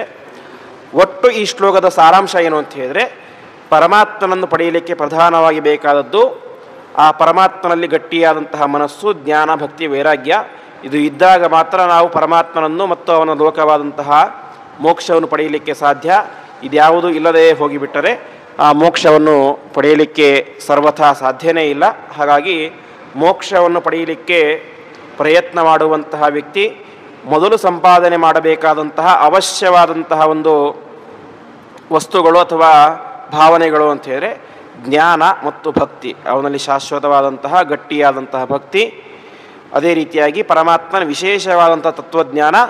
ಅದನ್ನು ಯಾರಿಂದ ಕೇಳಬೇಕು ಅಂತ ಹೇಳಿದರೆ ಅನ್ಯೇನೈವ ಸುಜ್ಞಾನಾಯ ಪ್ರೇಷ್ಠ, ಪರಮಾತ್ಮ ಮತ್ತು ನಾನು ಬೇರೆ ಬೇರೆ ಎಂಬುದಾಗಿ ತಿಳಿದುಕೊಂಡಂತಹ ಯೋಗ್ಯವಾದಂತಹ ಗುರುಗಳ ಮೂಲಕ ಅಧ್ಯಯನ ಮಾಡಿದಂತಹ ಒಬ್ಬ ವ್ಯಕ್ತಿಯಿಂದಾಗಿ ನಾವು ತಿಳಿದುಕೊಳ್ಳಬೇಕು ಅಂತ. ಯಾಕೆ ಅಂತ ಹೇಳಿದರೆ, ನಮಗೆ ಹೇಳುವಂತಹ ವ್ಯಕ್ತಿಗೇನೆ ಪರಮಾತ್ಮನ ತತ್ವಜ್ಞಾನ ಸರಿಯಾಗಿ ಇಲ್ಲ ಅಂತ ಹೇಳ್ಬಿಟ್ರೆ ನಮಗೆ ಅವನು ಇನ್ನಷ್ಟು ಸರಿಯಾಗಿ ಹೇಳಲಿಕ್ಕೆ ಸಾಧ್ಯನೇ ಇಲ್ಲ. ಯಾಕೆ ಅಂದರೆ ಒಬ್ಬ ವ್ಯಕ್ತಿಗೆ ಒಂದು ವಸ್ತುವಿನ ಬಗ್ಗೆ 100ಕ್ಕೆ 100% ಸರಿಯಾಗಿ ಗೊತ್ತಿದೆ ಅಂತ ಹೇಳಿದ್ರೆ ಅವನು ನಮಗೆ ಹೇಳುವುದು 75% ಮಾತ್ರ. ಒಂದು ವಸ್ತುವಿಗೆ ಅಥವಾ ಪರಮಾತ್ಮನ ಬಗ್ಗೆ ನಮಗೆ ಎಷ್ಟು ಗೊತ್ತಿರುತ್ತೋ ಅಷ್ಟನ್ನು ಕೂಡ ಇನ್ನೊಬ್ಬರಿಗೆ ಹೇಳಲಿಕ್ಕೆ ಸಾಧ್ಯ ಆಗೋದಿಲ್ಲ. ಯಾಕೆ ಅಂತ ಹೇಳಿದ್ರೆ ಅದನ್ನು ನಾವು ಅನುಭವಿಸಿಯೇ ಅರ್ಥ ಮಾಡಿಕೊಳ್ಳಬೇಕು. ಅದನ್ನು ಎಕ್ಸ್ಪ್ಲೇನ್ ಮಾಡಲಿಕ್ಕೆ ಇನ್ನೊಬ್ಬರಿಗೆ ಸಾಧ್ಯ ಆಗೋದಿಲ್ಲ. ಹಾಗೆ ಪರಮಾತ್ಮನ ಬಗ್ಗೆನೂ ಅಷ್ಟೇ. ಎಂತಹ ದೊಡ್ಡ ತತ್ವಜ್ಞಾನಿ ಆಗಿದ್ದರೂ ಕೂಡ ಆ ವ್ಯಕ್ತಿ ತಾನು ತಿಳಿದಂತಹ 100ಕ್ಕೆ 100 ವಿಷಯಗಳನ್ನು, ಪರಮಾತ್ಮನ ಬಗ್ಗೆ ತಿಳಿದಂತಹ 100ಕ್ಕೆ 100ರಷ್ಟು ವಿಷಯವನ್ನು ಕೂಡ ತನ್ನ ಎದುರುಗಡೆ ಕುಳಿತುಕೊಂಡಿರುವಂತಹ ಯೋಗ್ಯನಾದಂತಹ ಶಿಷ್ಯ, ಎಂತಹ ಯೋಗ್ಯ ಶಿಷ್ಯ ಸಿಕ್ಕರೂ ಕೂಡ 100ಕ್ಕೆ 100 ಅವನು ಅಧ್ಯಯನ ಮಾಡಿದಂತಹ ಸಂಪೂರ್ಣವನ್ನು ಕೂಡ ತಿಳಿಸಲಿಕ್ಕೆ ಸಾಧ್ಯ ಆಗೋದಿಲ್ಲ. ಹಾಗಾಗಿ ಹುಡುಕಬೇಕಾದರೆ ನಾವು ಯೋಗ್ಯ ಗುರುಗಳನ್ನೇ ಹುಡುಕಬೇಕು. ಒಂದು ವೇಳೆ ಅವನಿಗೆ ಗೊತ್ತಿರೋದೇ 50% ಅಂತ ಆಗಿಬಿಟ್ರೆ ನಮಗೆ ಹೇಳ್ಕೊಡೋದು ಇನ್ನು ಕೇಳೆಷ್ಟು 25% ಮಾತ್ರ. ಆವಾಗ ನಮ್ಮ ಉದ್ಧಾರ ಆಗಲಿಕ್ಕೆ ಸಾಧ್ಯನೇ ಇಲ್ಲ. ಹಾಗಾಗಿ ಹಿಡಿಯಬೇಕಾದರೇನೇ ಗಟ್ಟಿಯಾದಂತಹ ಯೋಗ್ಯರಾದಂತಹ ಗುರುಗಳನ್ನು ಹಿಡಿದುಕೊಂಡಾಗ ನಮಗೇನಾಗುತ್ತೆ? ವಿಶೇಷವಾದಂತಹ ಮೋಕ್ಷ ಎಂಬುದು ಸಿಗುತ್ತೆ. ಆ ರೀತಿಯಾದಂತಹ ಮೋಕ್ಷ ಸಿಗಬೇಕಾದರೆ ಅನೇಕ ಜನ್ಮಗಳ ಸಾಧನೆ ಆಗಿರಬೇಕು. ಅಂತಹ ಅನೇಕ ಜನ್ಮಗಳ ಸಾಧನೆ ಆದಾಗ ಮೋಕ್ಷ ಎಂಬುದು ಸಿಗುತ್ತೆ ಅಂತ ಹೇಳಿದರು. ಇಷ್ಟು ಹೇಳಿ ಮುಂದೆ ಹೇಳ್ತಾರೆ, ಕಾಮಸ್ಯ ಆಪ್ತಿಂ ಜಗತಃ ಪ್ರತಿಷ್ಠಾಂ ಕ್ರತೋರಾನಂತ್ಯಂ ಅಭಯಸ್ಯ ಪಾರಂ ಸ್ತೋಮ ಮಹತ್ ಉರುಗಾಯಂ ಪ್ರತಿಷ್ಠಾಂ ದೃಷ್ಟ್ವಾ ಧೃತ್ಯ ಧೀರೋ ನಾಚಿಕೇತು ಅತ್ಯಸ್ರಾಕ್ಷೀಹಿ ಅಂತ ಮುಂದೆ ಆ ನಚಿಕೇತನನ್ನು ಹೊಗಳುತ್ತಾ ಇದ್ದಾನೆ. ಏನಂತ ಹೇಳಿದರೆ ಕಾಮಸ್ಯ ಆಪ್ತಿಂ ಅಂದರೆ ಕಾಮಸ್ಯಾಪ್ತಿಂ ಅತ್ಯಸ್ರಾಕ್ಷೀಹಿ ಅಂತ. ನಚಿಕೇತ, ನಾನು ನಿನಗೆ ಅನೇಕ ಕಾಮನೆಗಳ ದೊಡ್ಡ ಲಿಸ್ಟನ್ನೇ ಕೊಟ್ಟೆ. ಬೆಳ್ಳಿ ಬೇಕಾ, ಬಂಗಾರ ಬೇಕಾ, ಆನೆ ಬೇಕಾ, ಕುದುರೆ ಬೇಕಾ, ಹೆಂಗಸರು ಬೇಕಾ, ನೃತ್ಯ ಗೀತ ಬೇಕಾ, ಸಾವಿರಾರು ವರ್ಷ ದೀರ್ಘವಾದಂಥ ಆಯಸ್ಸು ಬೇಕಾ, ಅಥವಾ ಇಡೀ ಭೂಮಿಯ ಚಕ್ರವರ್ತಿ ನೀನಾಗಬೇಕಾ ಅಂತ ಎಷ್ಟೆಲ್ಲ ಆಕಾಂಕ್ಷೆಗಳ ದೊಡ್ಡ ಲಿಸ್ಟನ್ನೇ ನಿನ್ನ ಮುಂದೆ ಇಟ್ಟರೂ ಕೂಡ ನೀನೇ ಮಾಡಲಿಲ್ಲ. ಅದ್ಯಾವುದನ್ನು ಕೂಡ ಸ್ವೀಕಾರ ಮಾಡಲೇ ಇಲ್ಲ. ಎಲ್ಲವನ್ನೂ ಕೂಡ ತ್ಯಕ್ತವಾನ್, ಬಿಟ್ಟು ಮಿಟ್ಟಿ. ಹೇಗೆ? ಅತ್ಯಸ್ರಾಕ್ಷೀಹಿ ಎಂಬುದಾಗಿ ಹೇಳ್ತಾ ಇದ್ದಾರೆ. ಅಸ್ರಾಕ್ಷಿ ಅಂಥೇಳಿ ಬಿಡೋದು, ಅತ್ಯಸ್ರಾಕ್ಷೀಹಿ ಅಂತ ಹೇಳಿದ್ರೆ ಮನಸ್ಸಿನಲ್ಲಿ ಆಸೆ ಇಟ್ಕೊಂಡು ಬಿಡೋದಲ್ಲ. ಅಯ್ಯೋ ಸಿಕ್ಕಿದ್ರೆ ಚೆನ್ನಾಗಿರ್ತಿತ್ತು ಅಂತ, ಆದರೂ ಕೂಡ ಯಾಕೆ ಹೆಸರು ಬೇಡ ಅಂತ ಬಿಟ್ಬಿಡ್ತೀವಿ ಕೆಲವೊಂದನ್ನು. ನಚಿಕೇತ ಹಾಗೆ ಮಾಡಲಿಲ್ಲ. ಅತ್ಯಸ್ರಾಕ್ಷೀಹಿ, ಮನಸ್ಸಿನಲ್ಲಿಯೂ ಕೂಡ ಅವುಗಳ ಬಗ್ಗೆ ಆಸೆಯನ್ನು ಪಡಲಿಲ್ಲ ಅಂತೆ. ಮತ್ತೇನು ಮಾಡಿದಿ? ಜಗತ ಪ್ರತಿಷ್ಠಾಂ, ಇಡೀ ಜಗತ್ತಿಗೆ ಆಧಾರನಾದವನು ಯಾರು? ಪರಮಾತ್ಮ ಅಂತ. ಯಾಕೆ ಅಂತ ಹೇಳಿದ್ರೆ ನಾವಿಲ್ಲಿದ್ದೇವೆ, ಈ ಒಂದು ಭೂಮಿಯ ಮೇಲೆ ಇದ್ದೇವೆ. ಭೂಮಿಗೆ ಆಧಾರ ಯಾರು? ಶೇಷದೇವರು. ಶೇಷದೇವರ ಹೆಡೆಯ ಮೇಲೆ ಭೂಮಿ ಎಂಬುದು ಸಾಸಿವೆ ಕಾಳಿನಷ್ಟು ಚಿಕ್ಕ ಗಾತ್ರದಲ್ಲಿದೆ ಎಂಬುದಾಗಿ ಹೇಳ್ತಾರೆ. ಆ ಶೇಷದೇವರು ಇರುವುದೆಲ್ಲಿ? ವಾಯುಕೂರ್ಮದ ಮೇಲೆ. ವಾಯುದೇವರು ಇರೋದಿಲ್ಲಿ ಮತ್ತೆ ಪರಮಾತ್ಮನಲ್ಲಿ. ಹಾಗಾಗಿ ಇಡೀ ಜಗತ್ತಿಗೆ ಪ್ರಧಾನ ಆಧಾರ ಸ್ತಂಭ ಯಾರು ಅಂತ ಹೇಳಿದರೆ ಅಂತಹ ಪರಮಾತ್ಮ. ಅಂತಹ ಪರಮಾತ್ಮನನ್ನು ನೀವು ಚೆನ್ನಾಗಿ ತಿಳಿದುಕೊಂಡಿದ್ದೀಯ. ಹೇಗೆ ಅಂತ ಹೇಳಿದ್ರೆ ಕ್ರತೋಹು ಆನಂತ್ಯಂ ಅಂತ. ಕ್ರತೋಹು ಆನಂತ್ಯಂ ಅಂತ ಹೇಳಿದರೆ ನಾವು ಮಾಡುವಂತಹ ಕರ್ಮಗಳು, ಆ ಕರ್ಮಗಳಿಗೆ ಅನಂತವಾದಂತಹ ಫಲ ಸಿಗುವುದು ಯಾರಿಂದ ಅಂತ ಹೇಳಿದ್ರೆ ಪರಮಾತ್ಮನಿಂದಾಗಿ ಅಂತೆ. ಹಾಗಾಗಿ ನಾವು ಮಾಡುವಂತಹ ಕರ್ಮಗಳಿಗೆ ಅನಂತ ಫಲವನ್ನು ಕೊಡುವಂತಹ ಅಭಯಸ್ಯ ಪಾರಂ. ಅಭಯಸ್ಯ ಪಾರಂ ಅಂತ ಹೇಳಿದ್ರೆ ಈ ಭಯಸ್ವರೂಪವಾದಂತಹ ಸಂಸಾರದಿಂದಾಗಿ ನಮ್ಮನ್ನು ಉದ್ಧಾರ ಮಾಡಿ ನಮಗೆ ಅಭಯವನ್ನು ಕೊಡುವಂತಹ ಸ್ತೋಮ ಮಹದುರುಗಾಯಂ ಪ್ರತಿಷ್ಠಾಂ. ಸ್ತೋಮ ಅಂತ ಹೇಳಿದ್ರೆ ಅನೇಕ ಸ್ತೋತ್ರಗಳು, ಸಂಗೀತಗಳು ಅಥವಾ ದಾಸರ ಪದಗಳು, ಆ ಎಲ್ಲ ಸ್ತೋತ್ರಗಳಿಂದಾಗಿ ಉರುಗಾಯಂ. ಉರುಗಾಯಂ ಎನ್ನುವಂತಹ ಶಬ್ದಕ್ಕೆ ಅರ್ಥ ಉರುಗೀಯತೆ ಇತಿ ಉರುಗಾಯಂ ಅಂತ. ಉರು ಅಂತ ಹೇಳಿದ್ರೆ ಜಾಸ್ತಿ ಅಂತ, ಗಾಯ ಅಂತ ಹೇಳಿದ್ರೆ ಸ್ತೋತ್ರ ಮಾಡಲ್ಪಡುವವನು ಅಂತ. ಅಂತಹ ಸ್ತೋಮ ಮಹದುರುಗಾಯಂ ಪ್ರತಿಷ್ಠಾಂ, ಇಡೀ ಜಗತ್ತಿಗೆ ಆಧಾರನಾದಂತಹ ಸಕಲ ಸ್ತೋತ್ರಗಳಿಂದಾಗಿ ಪ್ರಧಾನವಾಗಿ ವಾಚ್ಯನಾದಂತಹ ಪರಮಾತ್ಮನನ್ನು ನೀನು ದೃಷ್ಟ್ವಾ ಧೃತ್ಯಾದೀರೋ ನಚಿಕೇತೋ ಅತ್ಯಸ್ರಾಕ್ಷೀಹಿ ಅಂತ. ನೀನು ಪರಮಾತ್ಮನನ್ನು ನಿಜವಾಗಿ ಕಂಡಿದ್ದೀಯಾ ಅಂತ ಹೇಳ್ತಾ ಇದ್ದಾರೆ. ಪರಮಾತ್ಮನನ್ನು ನಚಿಕೇತ ನೋಡಿದರೆ ಮತ್ತೆ ಇಲ್ಲಿಗೆ ಯಾಕೆ ಬರಬೇಕಾಗಿತ್ತು? ಯಮಧರ್ಮರಾಜನ ಬಳಿ ಇಷ್ಟೆಲ್ಲ ಕಷ್ಟಪಟ್ಟು ಉಪದೇಶ ಪಡ್ಕೊಂಡು ಯಾಕೆ ಹೋಗಬೇಕಾಗಿತ್ತು ಅಂತ ಪ್ರಶ್ನೆ ಬರುತ್ತೆ. ಅದಕ್ಕೆ ಹೇಳ್ತಾ ಇದ್ದಾರೆ, ನಚಿಕೇತ ನಿಜವಾಗಿಯೂ ಕೂಡ ಒಬ್ಬ ದೊಡ್ಡ ಅಪರೋಕ್ಷ ಜ್ಞಾನಿ. ಪರಮಾತ್ಮನ ವಿಶೇಷವಾದ ತತ್ವಜ್ಞಾನ ಯಾರಿಗೆ ಇತ್ತು? ನಚಿಕೇತನಿಗೆ ಇತ್ತು. ಹಾಗಿದ್ದರೂ ಕೂಡ ಯಮಧರ್ಮರಾಜನ ಬಳಿ ಬಂದು ಯಾಕೆ ಉಪದೇಶ ಪಡೀತಾ ಇದ್ದಾರೆ ಅಂತ ಹೇಳಿದ್ರೆ ಅವನಿಗೆ ಪರಮಾತ್ಮನ ಬಗ್ಗೆ ಇನ್ನಷ್ಟು ತಿಳಿಯಬೇಕು ಎಂಬಂತಹ ಜ್ಞಾನದ ಹಸಿವು ಅವನಿಗೆ ಇತ್ತು. ಅದಕ್ಕೋಸ್ಕರ ಅವನೇನು ಮಾಡ್ತಾ ಇದ್ದಾನೆ, ತಾನು ದೊಡ್ಡ ಜ್ಞಾನಿ ಆಗಿದ್ದರೂ ಕೂಡ ಯಮಧರ್ಮರಾಜನಿ ಬಳಿ ಬಂದು ಶಿಷ್ಯಸ್ತೇಹಂ ಶಾಧಿಮಾಂತಾಂ ಪ್ರಪನ್ನ ಅಂತ, ನಾನು ಶಿಷ್ಯನಾಗಿದ್ದೇನೆ, ನನ್ನ ಉದ್ಧಾರ ಮಾಡಬೇಕು ಎಂಬುದಾಗಿ ಅವನಿಗೆ ಸಂಪೂರ್ಣವಾಗಿ ಶರಣಾಗತನಾಗಿ ಅವನು ಏನು ಸಂಪತ್ತು ಕೊಟ್ಟರೂ ಕೂಡ ಅದ್ಯಾವುದು ನನಗೆ ಬೇಡ ಬೇಡ ಬೇಡ ಅಂತ ತ್ಯಾಗ ಮಾಡಿ ನನಗೆ ಬೇಕಾಗಿರೋದು ಒಂದೇ ಒಂದು, ಅದು ಪರಮಾತ್ಮನ ಬಗ್ಗೆ ಎಂಬುದಾಗಿ ಕೇಳಿದ್ದೀಯ. ಹಾಗಾಗಿ ನೀನು ನಿಜವಾದಂತಹ ಒಬ್ಬ ತತ್ವಜ್ಞಾನಕ್ಕೆ ಯೋಗ್ಯನಾದಂತಹ ವ್ಯಕ್ತಿ ಎಂಬುದಾಗಿ ನಚಿಕೇತನನ್ನು ಯಮಧರ್ಮರಾಜ ಹೊಗಳ್ತಾ ಇದ್ದಾನೆ. ಅಂದರೆ ಇಲ್ಲಿ ಏನಾಗ್ತಾ ಇದೆ ಅಂತ ಹೇಳಿದ್ರೆ, ಯಮಧರ್ಮರಾಜನ ಬಳಿ ಪ್ರಶ್ನೆ ಮಾಡಿದ ನಚಿಕೇತ ಪರಮಾತ್ಮನ ಮುಕ್ತ ಸ್ವರೂಪ, ಮುಕ್ತರಿಗೆ ನಿಯಾಮಕವಾದಂತಹ ಸ್ವರೂಪವನ್ನು ತಿಳಿಸಿಕೊಡು ಅಂತ. ಅದನ್ನು ತಿಳಿಸ್ಕೊಡ್ತಾ ಇದ್ದಾರೆ. ತಿಳಿಸ್ಕೊಡ್ತಾ ಇರಬೇಕಾದ್ರೆ ಮಧ್ಯದಲ್ಲಿ ಏನು ಮಾಡ್ತಾ ಇದ್ದಾರೆ, ನಚಿಕೇತನನ್ನು ಹೊಗಳ್ತಾ ಇದ್ದಾರೆ. ಯಾಕೆ ಅಂತ ಹೇಳಿದರೆ, ಒಬ್ಬ ಯೋಗ್ಯನಾದಂತಹ ಹೊಗಳುವಂತಹ ವ್ಯಕ್ತಿ ನಮ್ಮ ಮುಂದೆ ಸಿಕ್ಕಾಗ ಅವಶ್ಯವಾಗಿ ಒಂದು ಹೊಗಳಲೇಬೇಕು ಅಂತೆ. ಒಂದು ಮಾತಿದೆ, ಅಪೂಜ್ಯೋ ಪೂಜ್ಯತೆ ಯತ್ರ ಪೂಜ್ಯಶ್ಚ ಅವಮಾನಿತಃ ತ್ರೀಣಿ ತತ್ರ ಪ್ರವರ್ತಂತೆ ದುರ್ಭಿಕ್ಷಂ ಮರಣಂ ಭಯಂ ಅಂತ. ನಮ್ಮ ಕಣ್ಣ ಮುಂದೆ ಒಬ್ಬ ಯೋಗ್ಯ ವ್ಯಕ್ತಿ ಇದ್ದಾನೆ, ಪೂಜೆಗೆ ಅತ್ಯಂತ ಅರ್ಹನಾದಂತಹ ವ್ಯಕ್ತಿ, ನಮಸ್ಕಾರ ಮಾಡಲಿಕ್ಕೆ ಅತ್ಯಂತ ಅರ್ಹನಾದಂತಹ ವ್ಯಕ್ತಿ. ಅಂತಹ ವ್ಯಕ್ತಿಗೆ ನಮಸ್ಕಾರಾದಿಗಳನ್ನು ಮಾಡದೇ ಇರುವುದು, ಅವನಿಗೆ ಅಪಮಾನ ಮಾಡೋದು ಬೇಕಾಗಿಲ್ಲ, ನಮಸ್ಕಾರ ಮಾಡದೇ ಹೋಗುವುದು ಅದು ಒಂದು ದೊಡ್ಡ ಪಾಪ ಅಂತೆ. ಇನ್ನೊಂದು ಯಾವುದು ಅಂತ ಹೇಳಿದ್ರೆ, ಯಾರು ನಮಸ್ಕಾರಕ್ಕೆ ಹೊಗಳುವುದಕ್ಕೆ ಯೋಗ್ಯ ಅಲ್ಲದೇ ಇರುವಂಥ ವ್ಯಕ್ತಿ ಇರ್ತಾರೋ ಅವನಿಗೆ ಬಾಯಿ ತುಂಬ ಹೊಗಳೋದು. ಯಾರು ಯೋಗ್ಯನೋ ಅವನಿಗೆ ಅದನ್ನು ಮಾಡದೇ ಇರೋದು, ಯಾರು ಅಯೋಗ್ಯನೋ ಅವನಿಗೆ ಅದನ್ನೆಲ್ಲ ಮಾಡೋದು. ಈ ರೀತಿಯಾಗಿ ಯಾರು ಮಾಡ್ತಾರೋ ಅಲ್ಲಿ ದುರ್ಭಿಕ್ಷಂ ಮರಣಂ ಭಯಂ. ಈ ರೀತಿಯಾಗಿ ಎಲ್ಲಿ ಯೋಗ್ಯರಾದಂತಹ ವ್ಯಕ್ತಿಗೆ ಸರಿಯಾದಂಥ ಪೂಜಾದಿಗಳು ಅಥವಾ ಗೌರವಾದಿಗಳು ಸಿಗುವುದಿಲ್ಲವೋ, ಯಾರು ಗೌರವಕ್ಕೆ ಅರ್ಹರಲ್ಲ ಅಂತಹ ವ್ಯಕ್ತಿಗಳಿಗೆ ಗೌರವ ಸಿಗುತ್ತೋ ಅಂತಹ ಸ್ಥಾನದಲ್ಲಿ ದುರ್ಭಿಕ್ಷಂ ಮರಣಂ ಭಯಂ. ದುರ್ಭಿಕ್ಷೆ ಅಂತೆ ಸರಿಯಾಗಿ ಮಳೆ ಬೆಳೆ ಆಗೋದಿಲ್ಲ, ಇನ್ನೊಂದು ಮರಣ, ಇನ್ನೊಂದು ಭಯ ಆಗುತ್ತೆ ಎಂಬುದಾಗಿ ಹೇಳ್ತಾ ಇದ್ದಾರೆ. ಹಾಗಾಗಿ ನಚಿಕೇತನಂತಹ ದೊಡ್ಡ ಯೋಗ್ಯವಾದಂತಹ ತತ್ವಜ್ಞಾನಿ, ಅಪರೋಕ್ಷ ಜ್ಞಾನಿ ಕಣ್ಣ ಮುಂದೆ ನಿಂತಿದ್ದಾನೆ. ಹಾಗಾಗಿ ಅವನನ್ನು ಹೊಗಳುವುದು ಅತ್ಯಂತ ಯೋಗ್ಯವಾದಂತಹ ಕೆಲಸ. ಅವನನ್ನು ಹೊಗಳಿದರೆ ಅವನ ಅಂತರ್ಯಾಮಿಯಾಗಿರುವಂತಹ ಪರಮಾತ್ಮ ತೃಪ್ತರಾಗ್ತಾನೆ ಎಂಬಂತಹ ಉದ್ದೇಶದಿಂದಾಗಿ ಮಾತಿಗೂ ಕೂಡ ಪರಮಾತ್ಮ ಯಮಧರ್ಮರಾಜ ನಚಿಕೇತನನ್ನು ವಿಶೇಷವಾಗಿ ಅವನನ್ನು ಪ್ರಶಂಸೆ ಮಾಡ್ತಾ ಇದ್ದಾನೆ. ನೀನು ತುಂಬ ಯೋಗ್ಯರಾದಂತಹ ವ್ಯಕ್ತಿ, ನಿನ್ನಂತಹ ಶಿಷ್ಯ ಸಿಕ್ಕಿರೋದು ನನಗೆ ಪುಣ್ಯ ಎಂಬುದಾಗಿ ಹೇಳ್ತಾನೆ ಮುಂದೆ. ಹಾಗಾಗಿ ಅಂತಹ ನಚಿಕೇತ ಅವನಿಗೆ ವಿಶೇಷವಾದ ತತ್ವಜ್ಞಾನವನ್ನು ಮುಂದೆ ಇನ್ನೂ ಅನೇಕ ರೀತಿಯಾದಂತಹ ಉಪದೇಶಗಳನ್ನು ಪರಮಾತ್ಮ ಯಾವ ರೀತಿಯಾಗಿ ನಿಯಾಮಕನಾಗಿರ್ತಾನೆ ಅಷ್ಟು ಮಾತ್ರ ಅಲ್ಲ, ಪರಮಾತ್ಮ ಇನ್ನಷ್ಟು ವಿಶೇಷವಾದಂತಹ ಸ್ವರೂಪ, ಅವನ ಶಕ್ತಿ, ಅವನ ಮಹಾತ್ಮೆ ಎಲ್ಲವನ್ನು ಕೂಡ ಇನ್ನು ಮುಂದೆ ತಿಳಿಸ್ತಾರೆ. ಆ ಉಳಿದ ಎಲ್ಲ ಭಾಗಗಳನ್ನು ನಾಳೆಯ ದಿನ ಮತ್ತು ನಾಡಿದ್ದು ಸೇರಿದಾಗ ನೋಡೋಣ ಎಂಬುದಾಗಿ ಹೇಳ್ತಾ ಎರಡು ಮಾತುಗಳನ್ನು ಶ್ರೀಕೃಷ್ಣಾರ್ಪಣಮಸ್ತು.